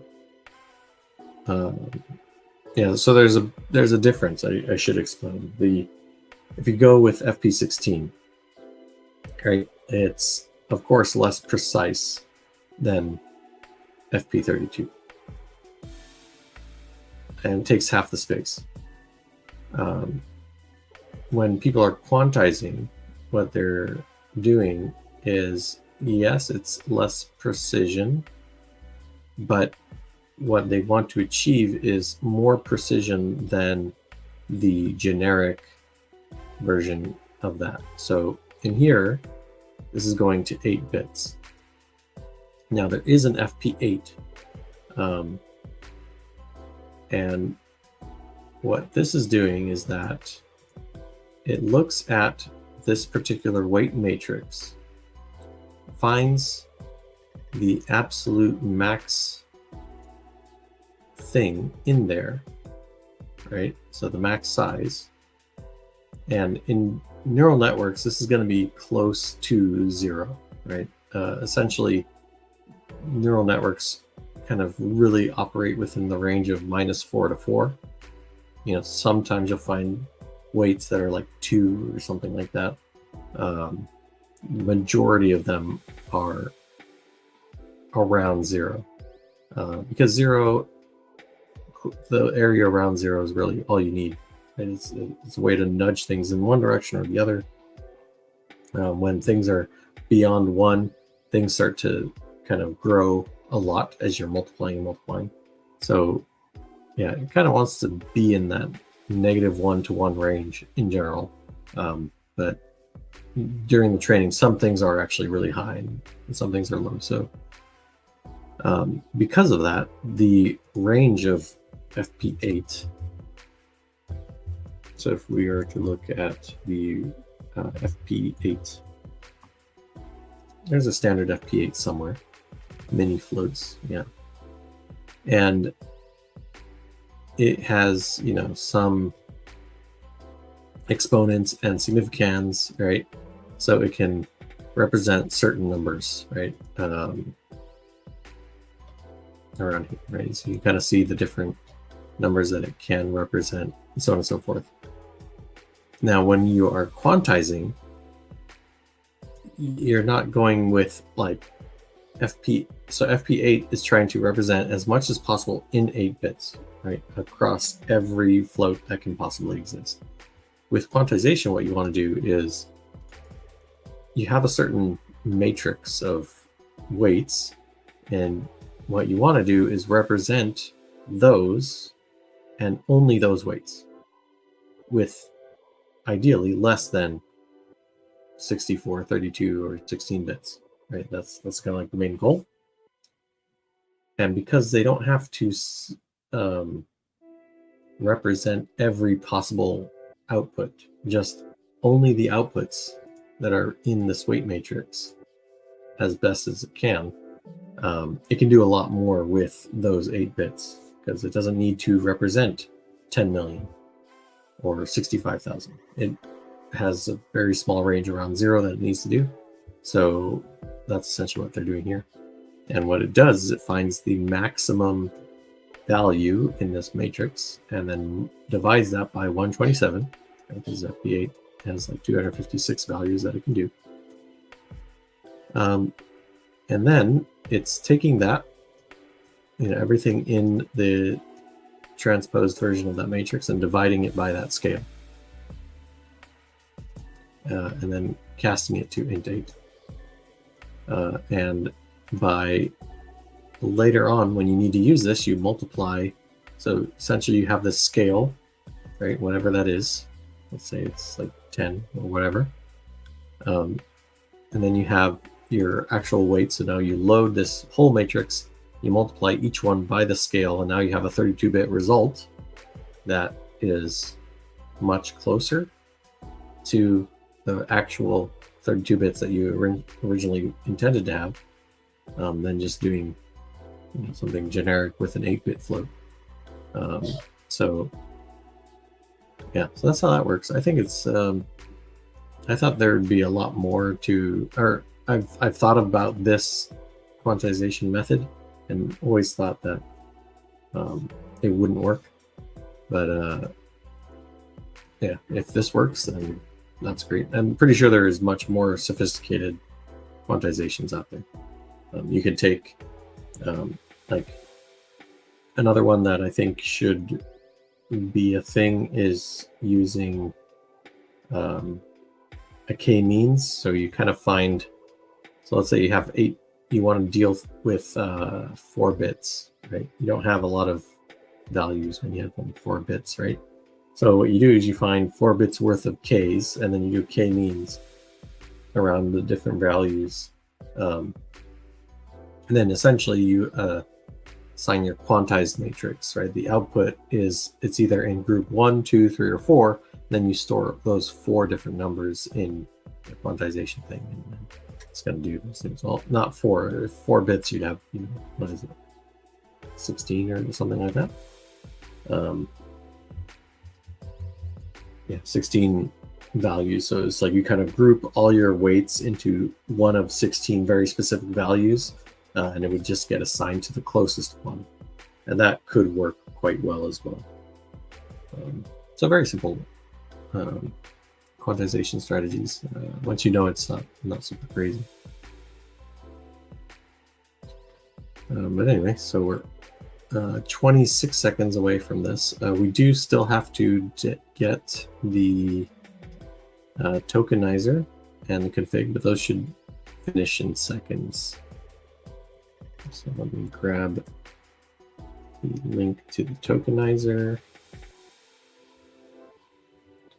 And we'll do that. And then let's see if we can load 7B. If we can load the 7B on the vector engine with this, that would be amazing. Let's get that. Okay, and I'm pretty sure we need the config as well. Can't be 100% sure. I did not check. Okay, and let's move config.json to config.json without the download true.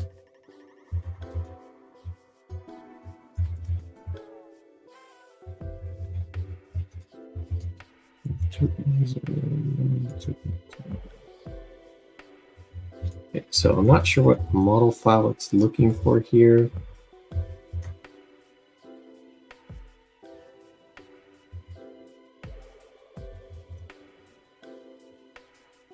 It's going to be using model args.model.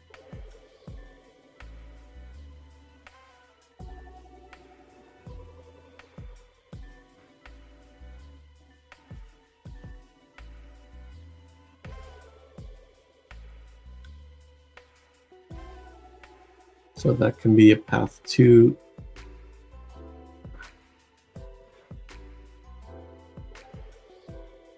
okay, so the model path is it's that size. So that'd be 7B. All right, we need to move this from 7B to 7 capital B.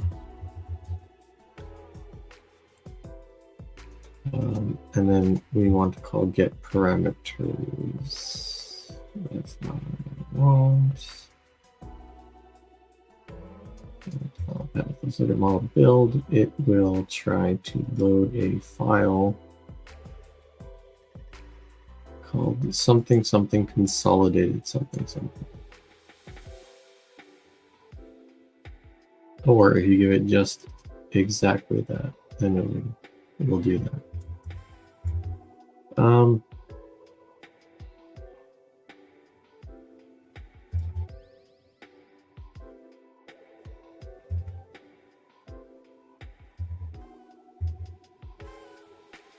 I mean, it's loading the PTs. So the thing is, it was saying that it would load a .bin file, or whatever. This is safe tensor file. So I think we're stuck with doing it that way, which is fine. We can do it that way. Let's go here. Let's go to examples. Python Llama2.c help. Okay. We want our model to be weights Llama2 7B PyTorch model bin.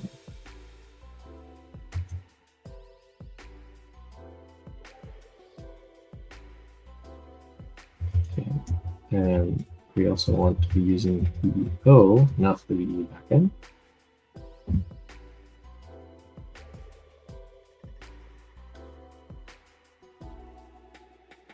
And it crashed. That's great. Let's do it with the VE backend instead.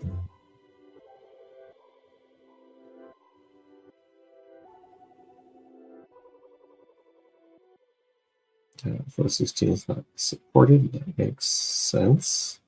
Can I change that?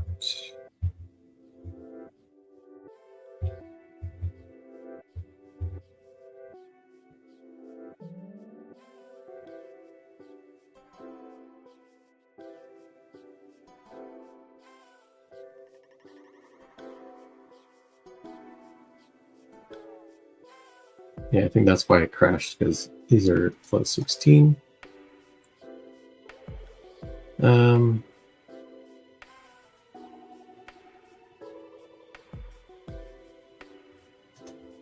I try? Let me try that quantize. I don't think that'll work. It might work. Okay, so we do VEO model quantize. No, that definitely does not work. It works a lot less than before.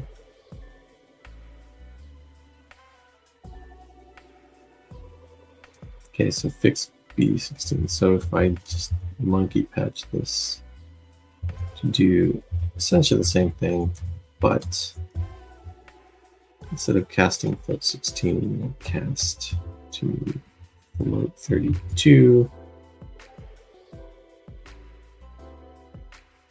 If dtype is equal to float 16, or v.dtype is equal to dtypes dot float 16.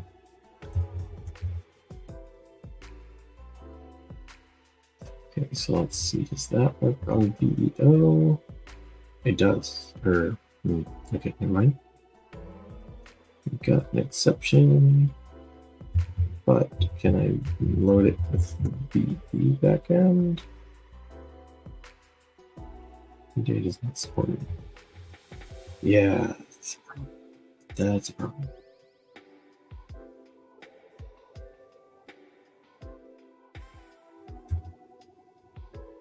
Oh, okay, let's do it that way without quantizing.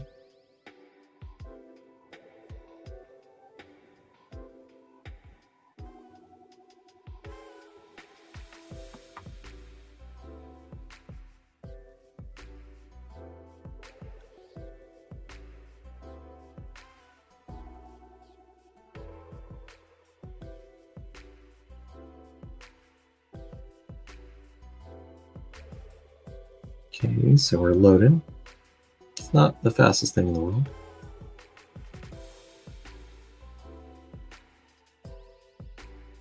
Okay, we do not have that in VE1. If I do VEO, load in stuff. Man, the VEO backend is so much faster. It's amazing. We've transferred everything to 32 bits, which is good for us. Kind of makes me wonder if like Tinygrad wants to be, like if it needs an API for auto casting to the device. So with the VE, it only supports 32 bits or 64 bits. But for other devices, they might only support 16-bit, or they might only support a weird kind of 8-bit quantization thing. And from the back-end writer's perspective, if they had an API which is like, hey, here's something that you need to load, like get it to whatever format you need, right? Like the original D type is 16-bit, right? You figure out what to do. That might be a thing. Might not work so well. Because sometimes you have data that isn't floats. It's like literally something else. Is this waiting for me? Oh, it was waiting for me. Okay, cool. So it's compiling some stuff. This ID is out of range. That is weird. I think there was prompt, right? Yeah, otherwise it goes to chatbot mode. So maybe prompt. Tell me a funny joke.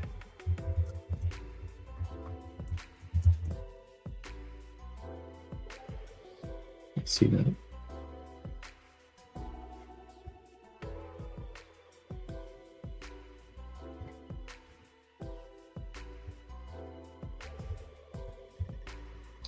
Okay, something is not good with that tokenizer.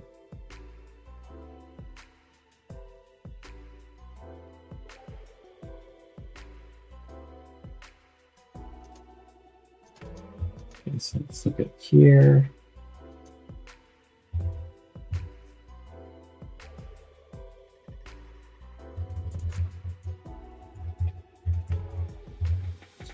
Tokes, see what we're getting.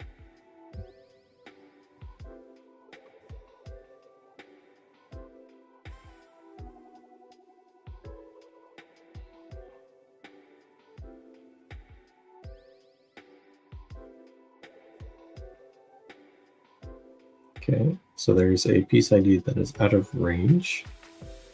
Let's also print out the tokenizer.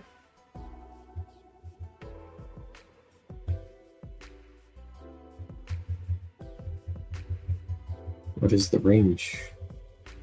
I think it's the vocab size.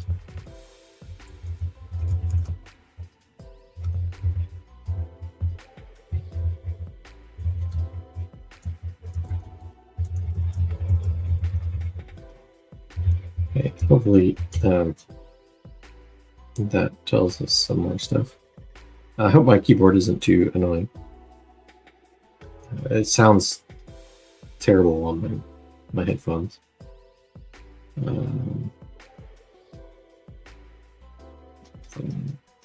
Vocal size is a function.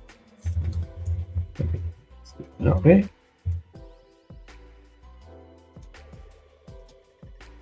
Okay, so we're loading some PyTorch models, getting some tokens. 32,000.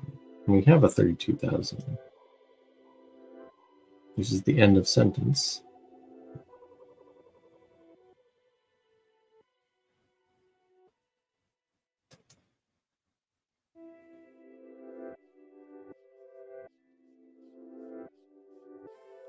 End of sentence token. Is that something that needs to be set somewhere in sentence pieces stuff? Or is it something that's wrong? Tokenizing model. It's a huge thing, isn't it? Well, let's look at that tokenizer model real quick. Weights Llama2.c tokenizer model. Tail. I have some stuff.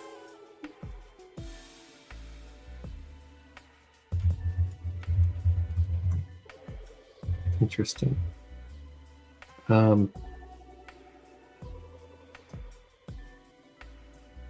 the new token. Let's guard this for reasons I do not understand right now, but that's fine. Dot tokenizer dot vocab size. If token is less than token size, we append it, else we are going to ignore it.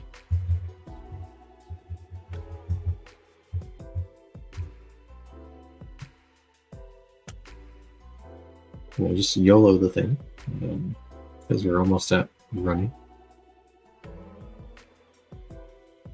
Okay.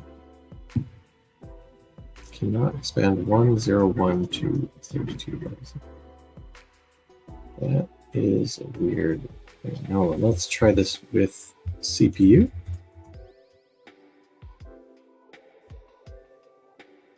Just to see if we're hitting a vector engine problem or just a generic problem.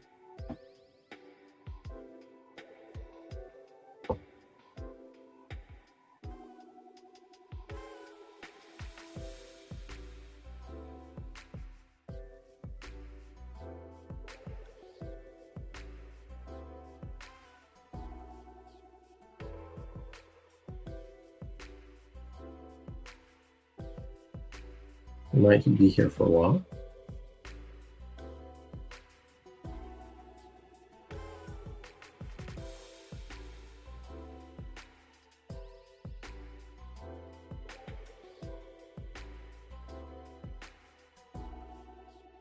Okay, and the output is normal.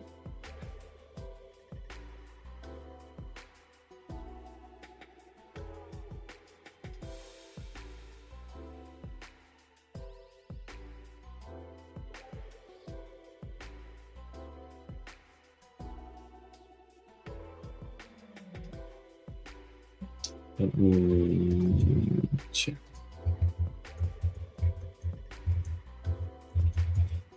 From CPU primary,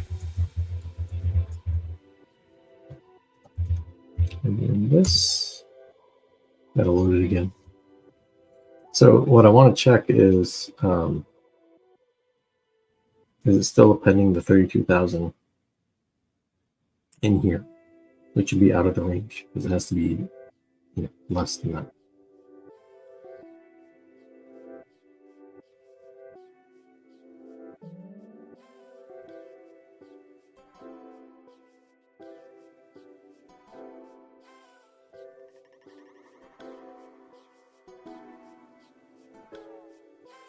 The other thing that why this is so slow, you might have been like, wait a second, I've run Llama 2.c on my CPU. That's much faster. If I'm not mistaken, this is all like single threaded.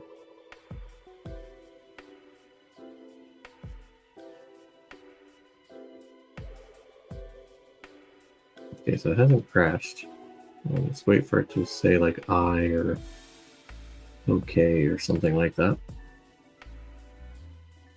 You don't need to wait for the entire joke.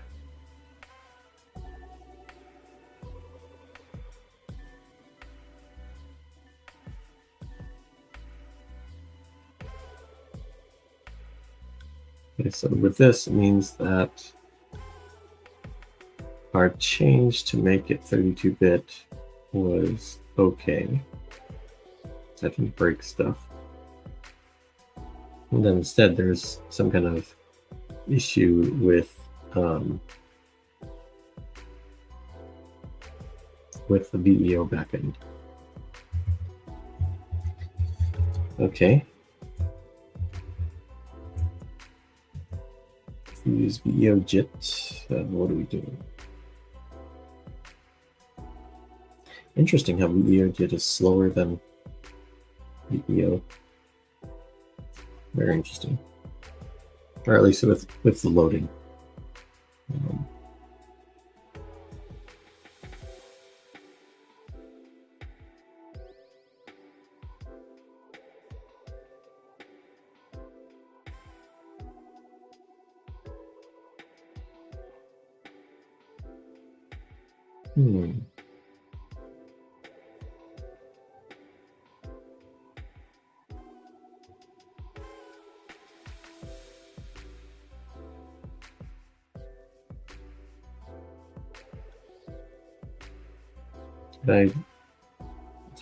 That's I did it wrong. It's not VEO JIT, it's VEJIT.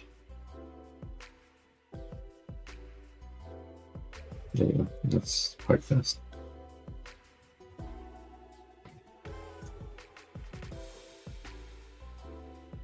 Okay, and and it's also producing optimized code. That's not what we want. So, what was it that I wanted again? To not optimize, no opt equals 1.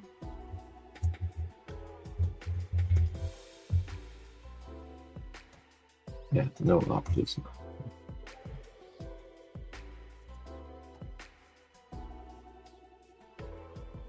And that's an interesting thing, you know, like pretty genuinely that when you're dealing with CPUs or GPUs or things like that, you need to produce optimized code, you know? Whereas with the vector engine and NCC, you can do non-vector, like you don't non-optimize code and let the compiler do the work. And the fact that it can do that work is quite amazing sometimes. Okay, so something's not right because our outputs are trash, but it's doing it, and that's very interesting. It's very interesting. Let's go back to VO.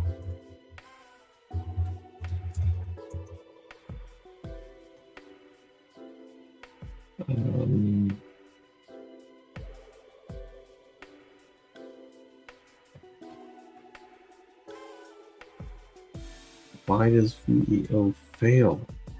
That's weird.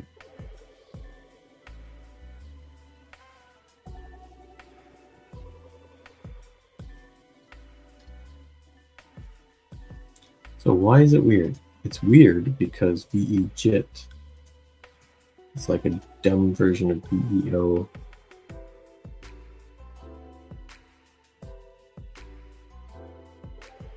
So I would expect them to have the exact same issues.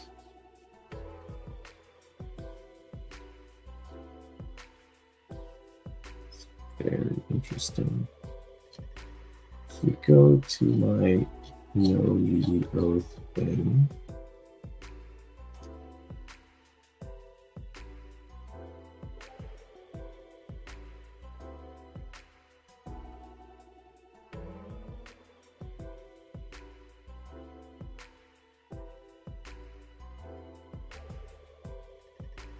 SVEO.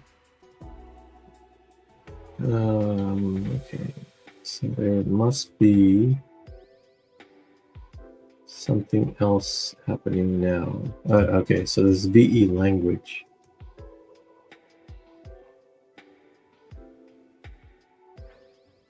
That changes things.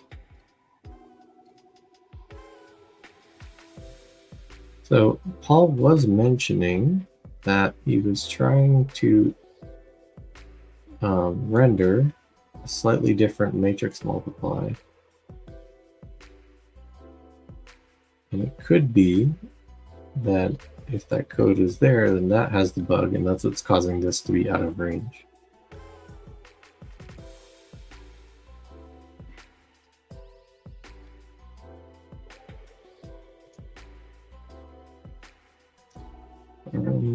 That's kind of weird. Let me enable these. If I do VE JIT, there's these things, schedule dynamic.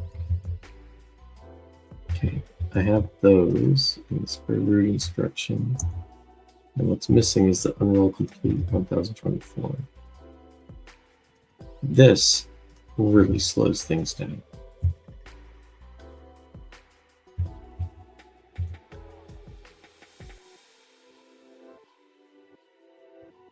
Well, not slows down the code, it slows down the compiler quite a bit.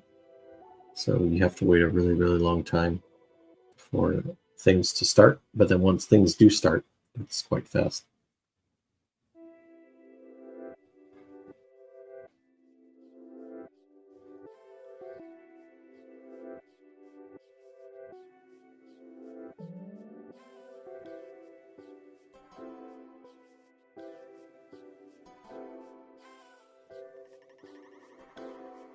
Yeah, and you can see it's like a not insignificant amount of slowdown. It's like a significant slowdown. But it also gets us like 2 or 3 times the performance, which is quite amazing.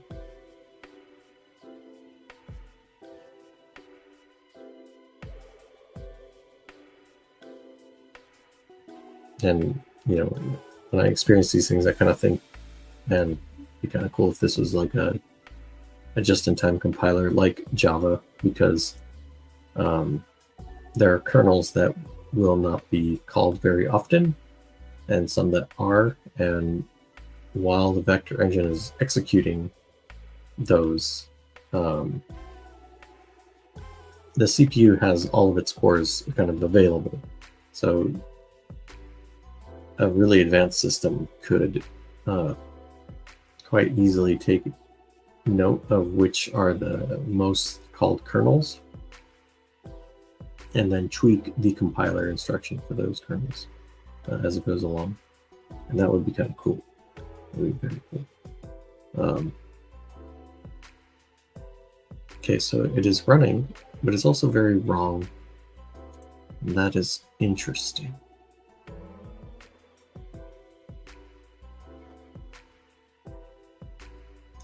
Let's look at the temperatures real quick.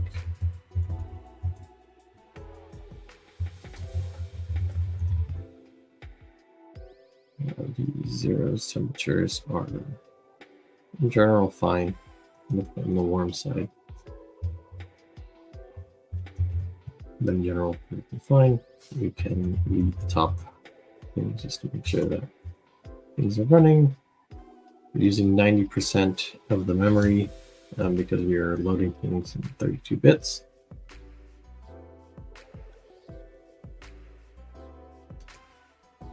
But it is, it's doing something. That's very interesting.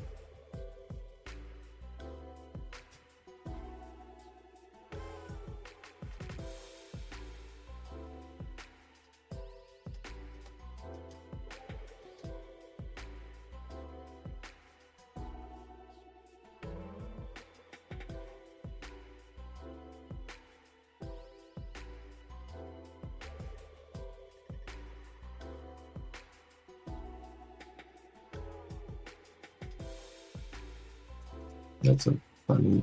That's not necessarily what it's going to do. Well, maybe if you have temperature 0, that might be. If we quantize it now, what happens?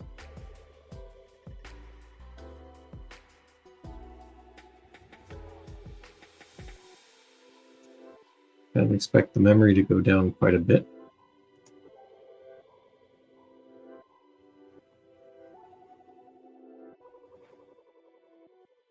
But if it doesn't generate 32-bit code, it might be significantly slower, which is interesting.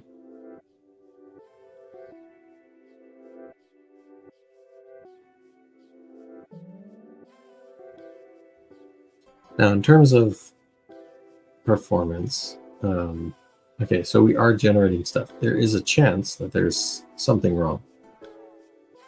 We're not generating, excuse me, we're not generating the right outputs because we're generating gibberish. So that might mean that things are different. Calculations are different or something like that. So that doesn't necessarily mean we're in the clear. And in terms of the speed,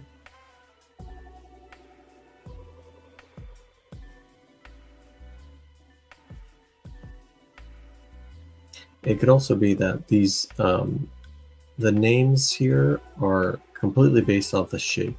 So I might delete it and recompile it just to see. But initial glance, these things are, this is kind of not very fast.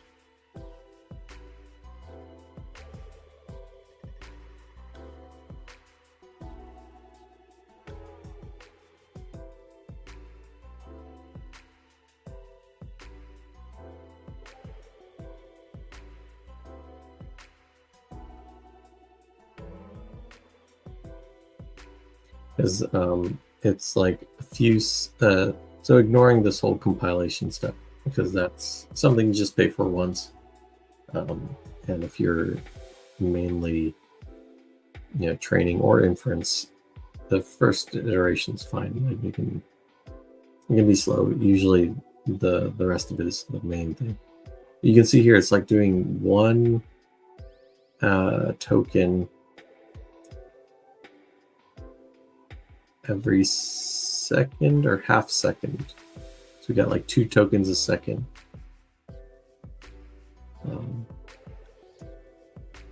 And we want like our baseline, right? The thing that is implemented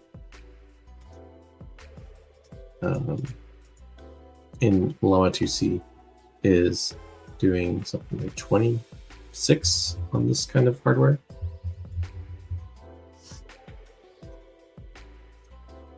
Yeah, 26. I think there's also the original, like 27 tokens per second. So what we would like to see, and that's definitely not that. It's also very wrong, so how can we figure out what's wrong? Okay, so let me try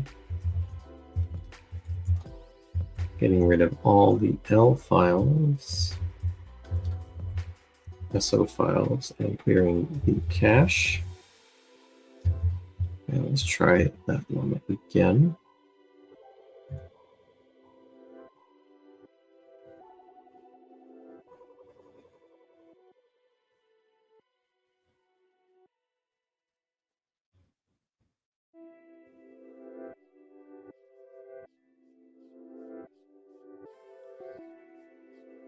And I should probably also try VEO. So I'd clear everything again and then go with the VEO just to see if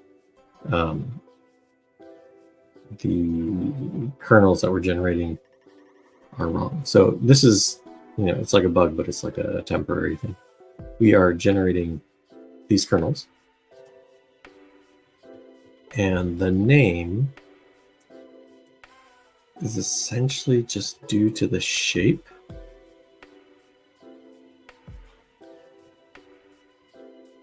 And that, for me, is, you know, they're supposed to be unique, but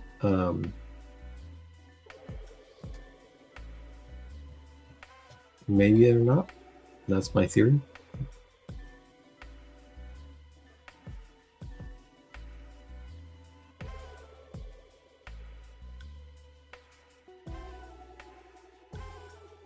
Okay, so it's not that. Now, it could also be, we can see that it's generating half.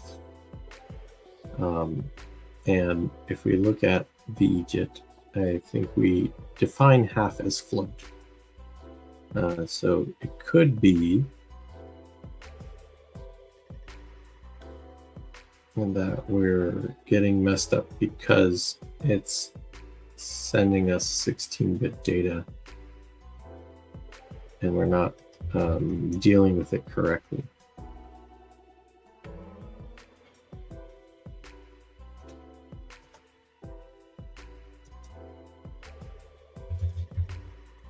So let's do that again. Now let's try with the VEO backend.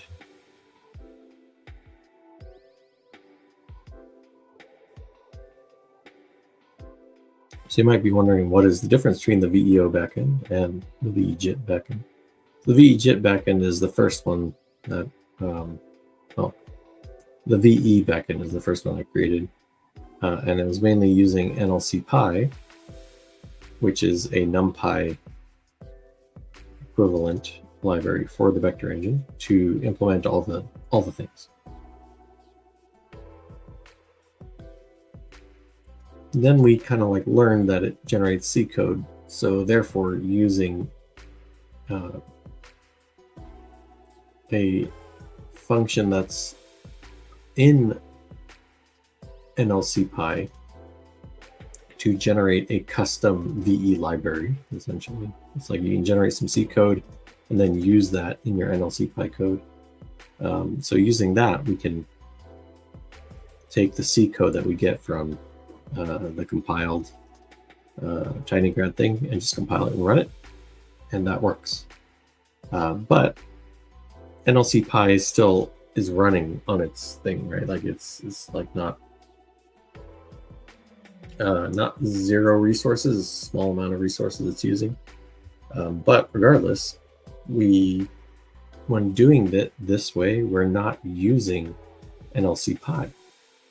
So VEO essentially removes NLCPy from the equation. So we're just using compiled libraries, right? Like just raw C code, compile it, and execute it. So that's how that's working, and that's the difference between VEJIT and VEO. So NLCPy has this JIT feature, and we are taking advantage of that in VEJIT, and that's what that does. That's why it's called that. But VEJIT here is implemented on top of a library called VEO, or Vector Engine Offloading. So using that directly is what the VEO backend is all about.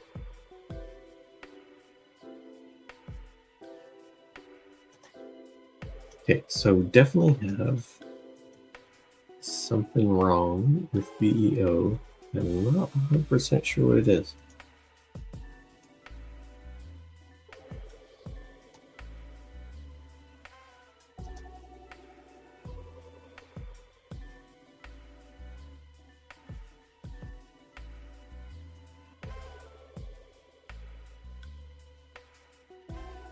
I'm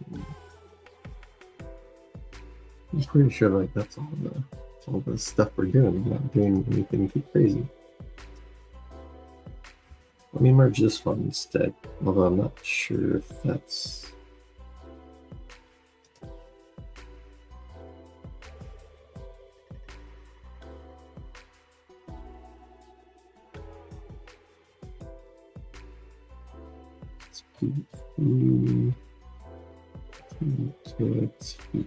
VEO. I'm not sure if this is his better branch. What is the rewriting?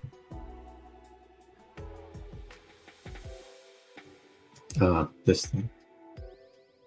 Okay, so we, essentially we can look in video to see if there's a rewrite.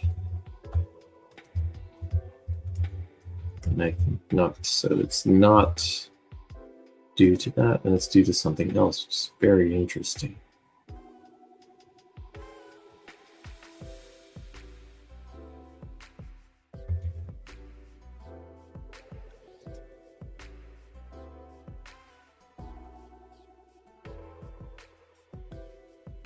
Very interesting. Confusing, but interesting. Confusing because we should be getting the same code, this stuff, from the library, and all we're doing is compiling. How can we have different outputs unless the flags are important for that? Which they could be.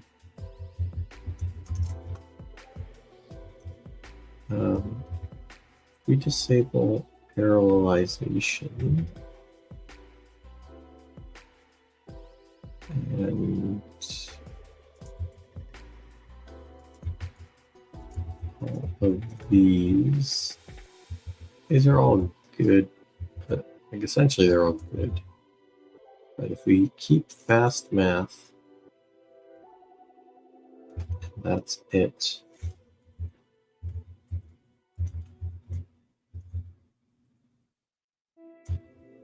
Does that make a difference? Here you can see like the N1. So these two things have the same shape, but N1, or there's another, the other one is different, so it has N1 appended to it. So in general, we shouldn't be dealing, or shouldn't have to worry about that. Okay, so that's weird. Okay. Let's bring back the hack here.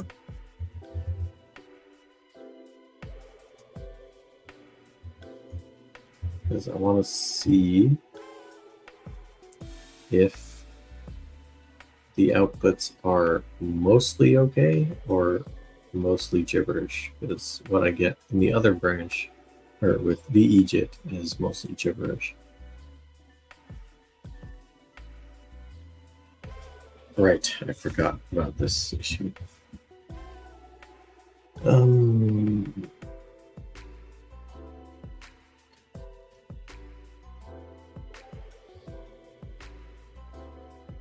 Why do we get this issue in particular, though, is kind of interesting.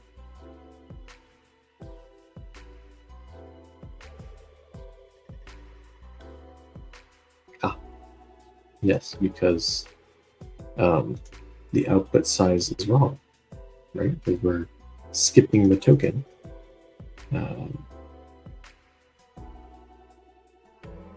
So if we skip the token, that's not going to work well. If we do, okay, so we need to figure out what to do instead of 32,000.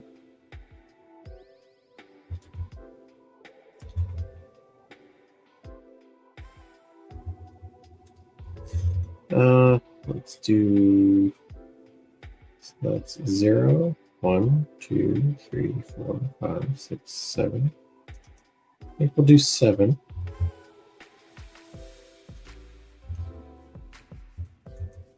So else talks.append 7.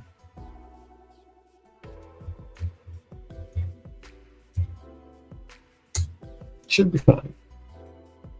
Should be fine. If that actually works, I'd be very confused. Or as in, it might actually run now because the sizes of things all make sense. But I'd be very confused if it didn't produce gibberish and started producing regular sounding code or regular sounding English.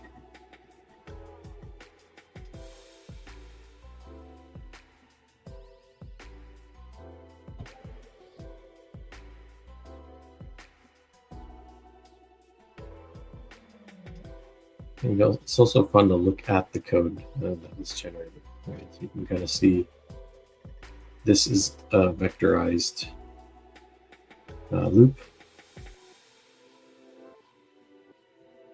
So it's chomping on this thing 256 values at a time.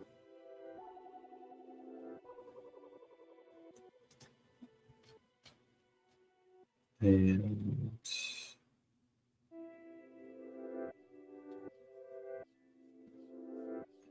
things like this, all working fine.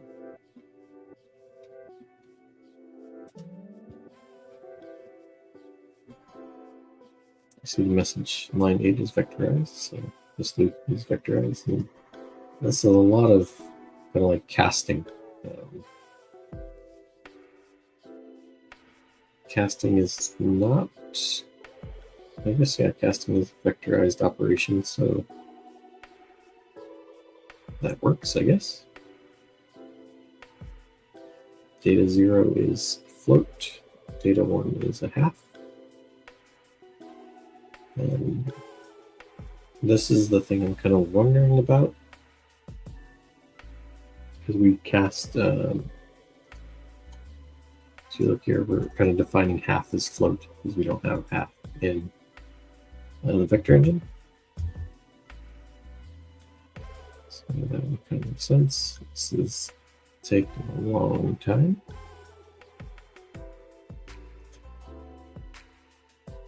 But it is running.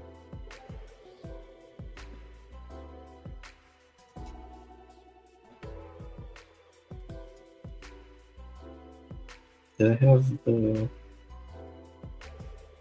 Yeah, taking a weirdly long time.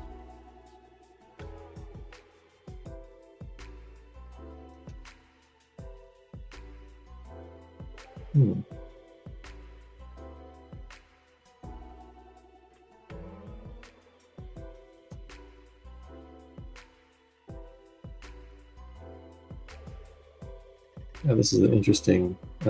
yes, I turned off the parallelization, so it should be like 8 times slower than it was before. Here you can see, like, it has unrolled this loop for you. Usually when there's loop unrolling, right, like you gotta do it yourself. The NCC is not too bad at these kind of optimizations. I'm not gonna say it's the best compile in the world, but yeah, the fact that it unrolls loops automatically with O4, vectorizes things, change things to fuse, multiply, add, all pretty good.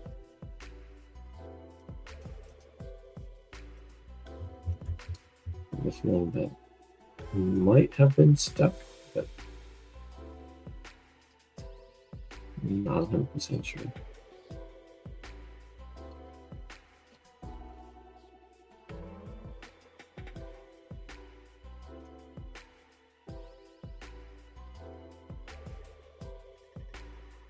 That was weird.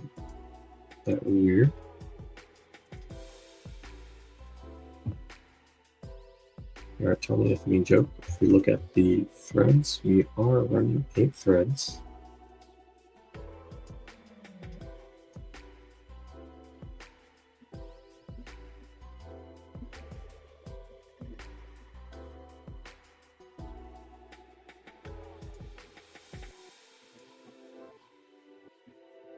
But then why is this token 32,000? If the max is 32,000, should be 31,999 should be the max. Unless the vocab size is 32,001. But the CPU does not generate that.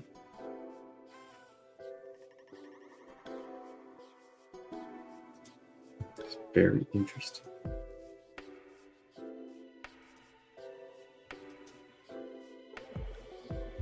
Yep, has not died yet. Could be that it is waiting for something and we have messed it up by doing this.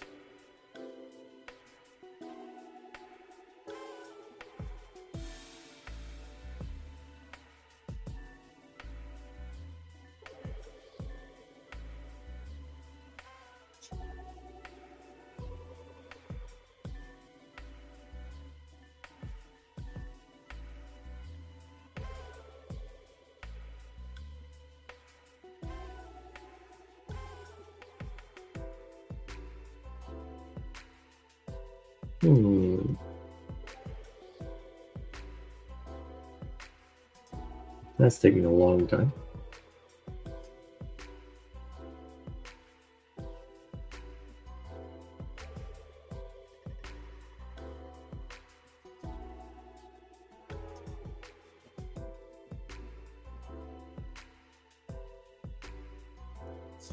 Hitting some kind of weird, like we could be hitting like some sort of synchronization error or deadlock. The kind of unfortunate thing about VE top is it's always going to show that the cores are busy if you're using VEO, even if they're not busy, because they're kind of busy looping on messages.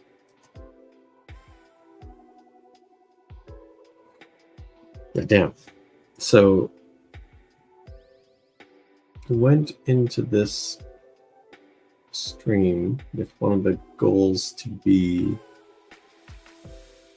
measure Llama2.c performance on both, and then try to make the slower one up to snuff, right? Make it be as good as the other one. And that might be harder than I expected.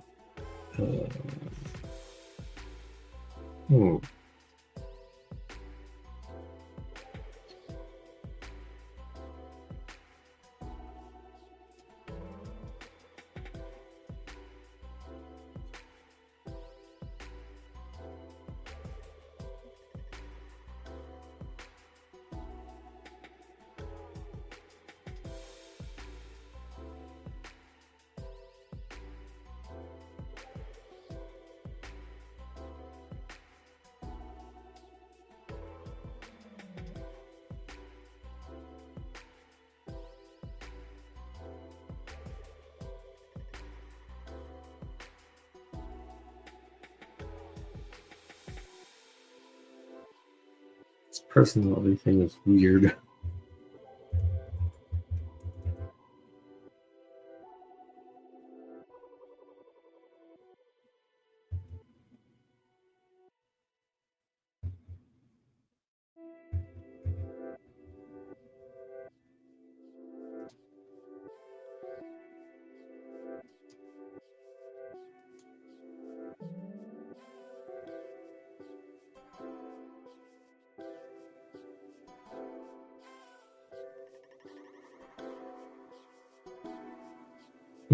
Okay, well that's not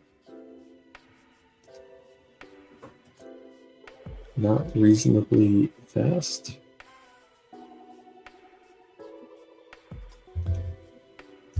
But if I use VEJIT, it kind of is.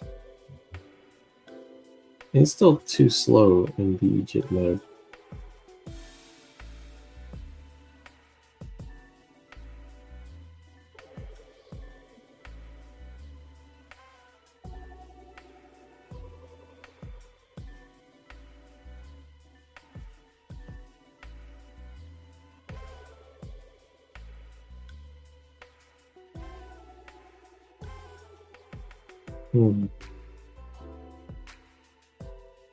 Also getting quite tired now. It is 1 a.m. and Christmas has drained me, as Christmas does when you're the dad.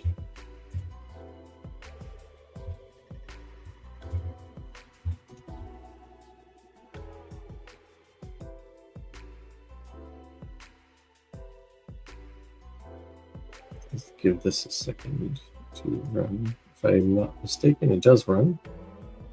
But this does make things very slow.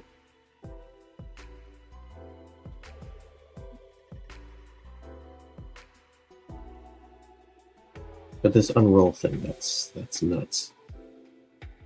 So to like take up to 1,000 things and unroll it. Totally nuts.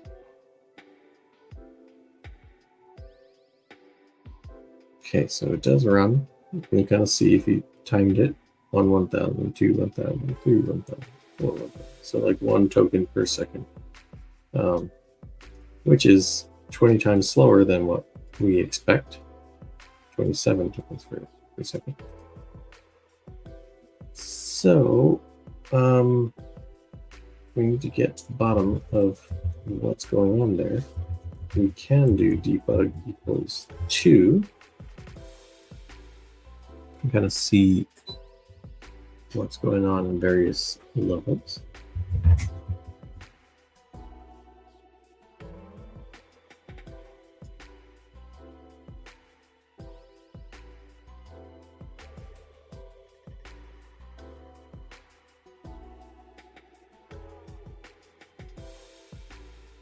I have to admit, this output is amazing.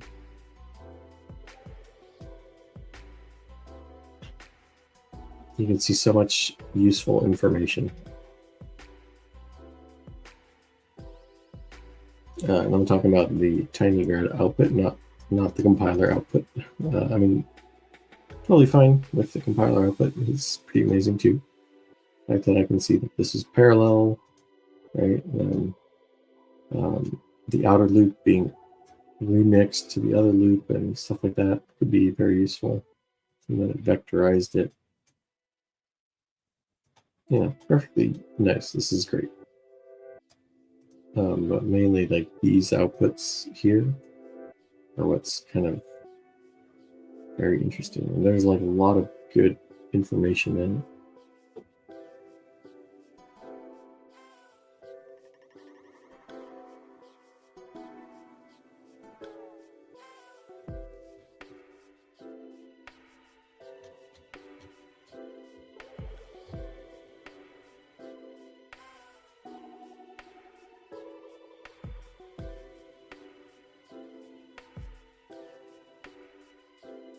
Makes me wonder what's going on here then.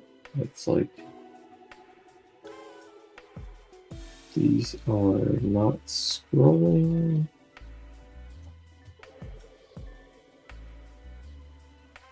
And I have like a page worth of some other things. Weird.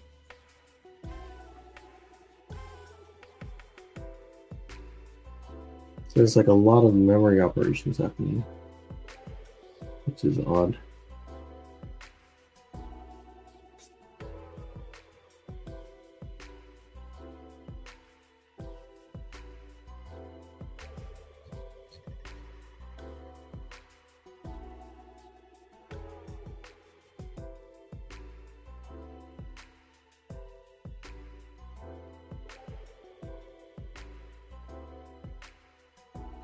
This is compiling essentially the same thing a bunch of times.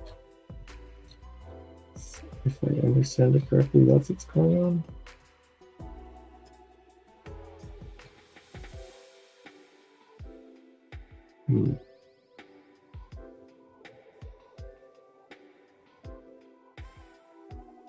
Unfortunately, now I think I feel a little too tired to tackle this one. But that's very interesting what's going on.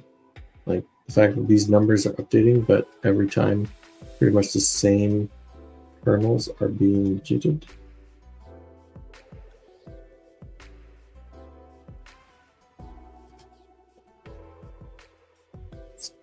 Let's go down here.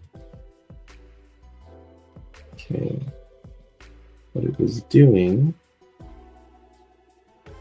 is the outputs gigaops are kind of slow.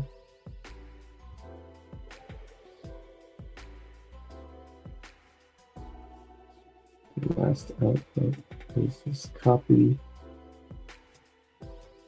Okay, so it's already in the loop. That's why it's all the same. It's in the loop doing what needs to be done.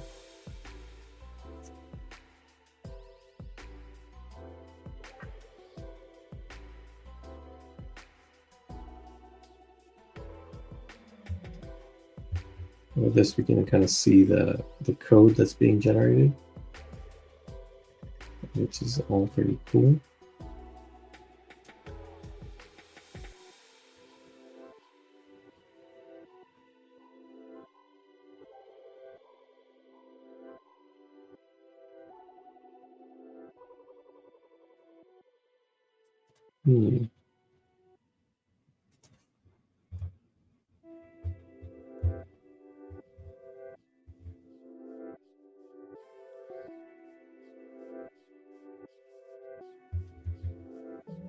What if I do something very short, like is 2 plus 2?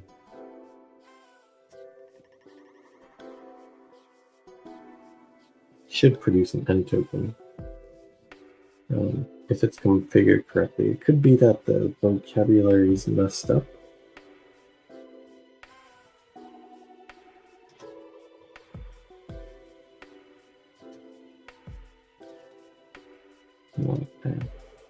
Current tokenizing. Pretty sure that's what it's called.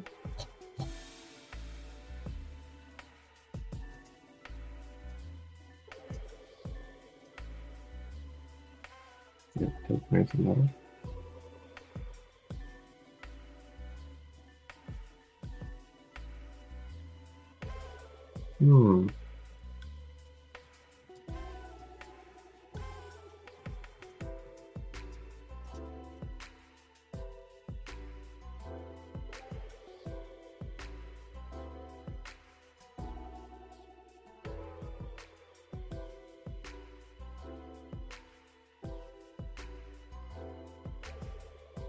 So let's let this run.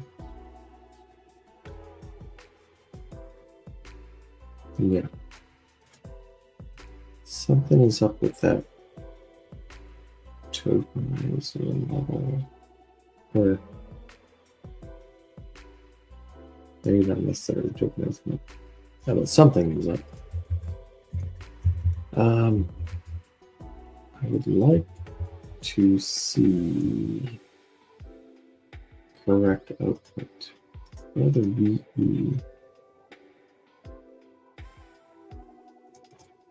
compare less than is there.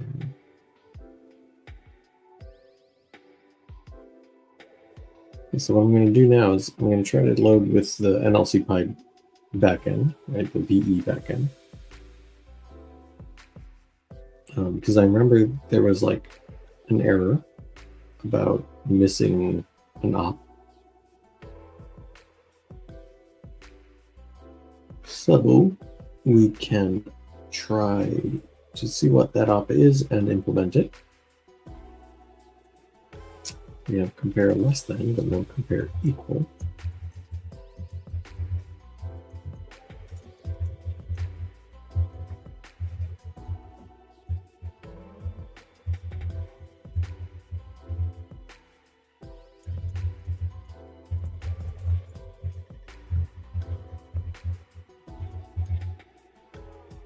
So adding something like that could possibly fix it.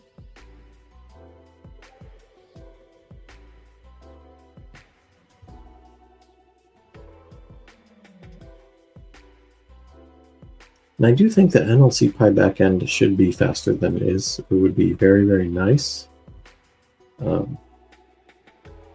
if it could do it in an optimal scenario for the VE, because it pulls all the stops when it comes to matrix multiply. So if you do the stuff it's good at, it will work pretty well.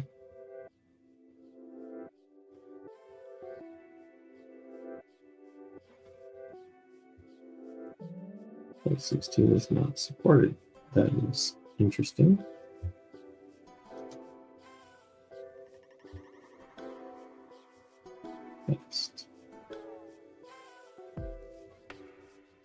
cast is happening from us here.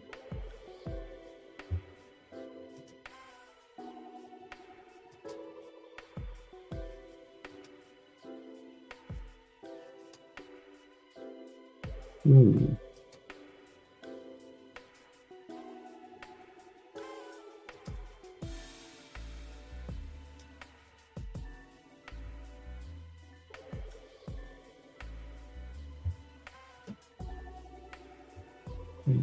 It's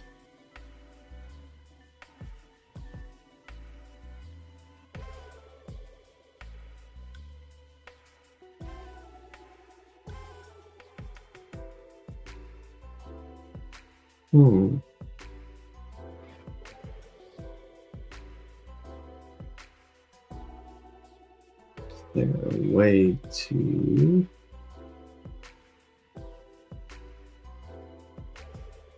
separate it out?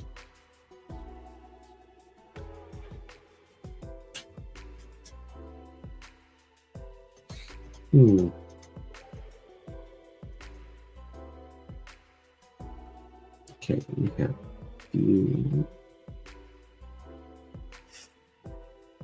the 16-bit float here somewhere. I'm not 100% sure why.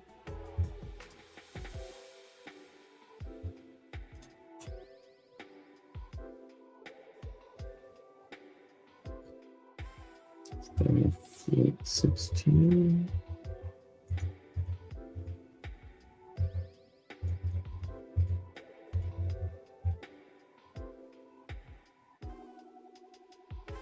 Could be that we're dying on this cast, right? So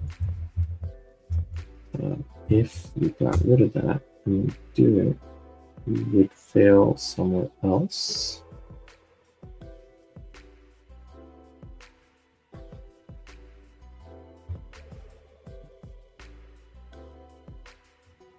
Yeah. And here, this const is 16. Yeah, this whole float 16 business is so annoying because if we were using 64-bit floats, everything would just work. But anyway, it's 1 a.m. and that's my limit for today's stream.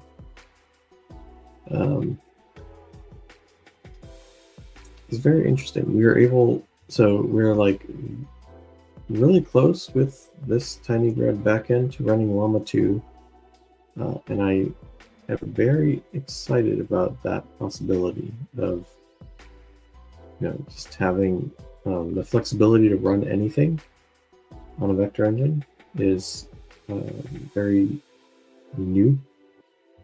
There is like a TensorFlow backend that exists, but you know, only a couple of ops are actually implemented. And then there's Sol, which is an amazing tool, but it's also kind of closed beta, which makes it kind of difficult. And when I used it last time, it didn't support many very typical PyTorch functions or things like that. So it kind of made it using Sol in the real world a little difficult, though it worked great when you did things in the garden that it had built, right? So yeah, it's just nice to have something like Tinygrad that would be more generic, work for multiple things.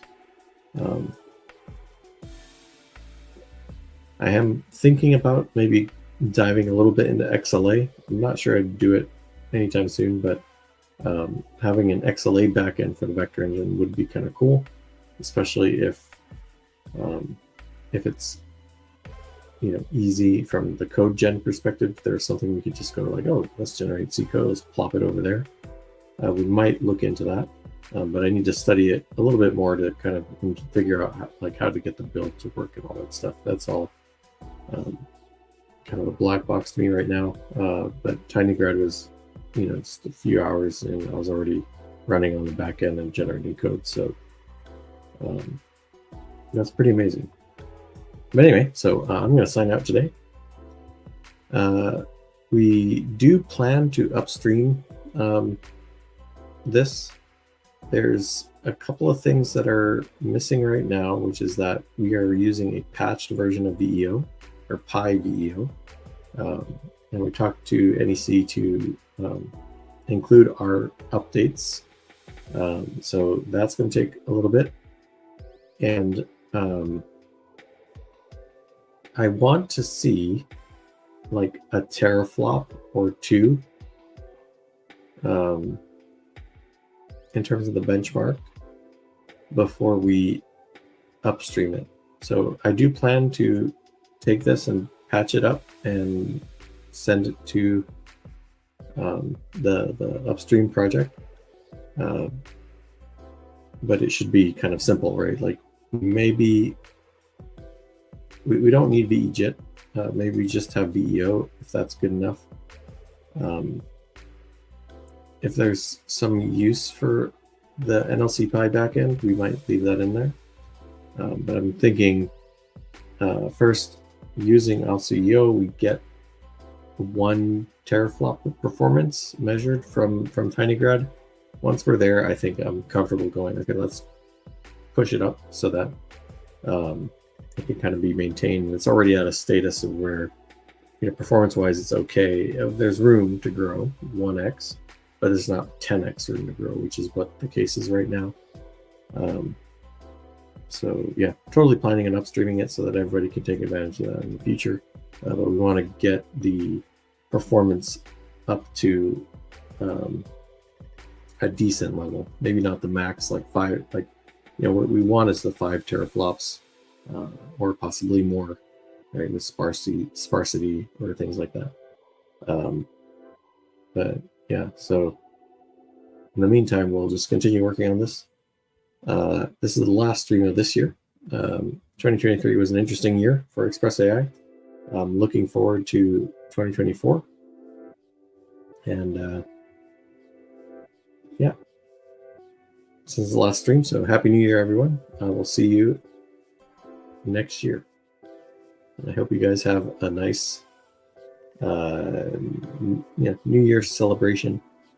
And yeah, looking forward to continuing to kind of deep dive into all this stuff next year as well. So that's all for today. I will see you guys next week. Talk later. Bye.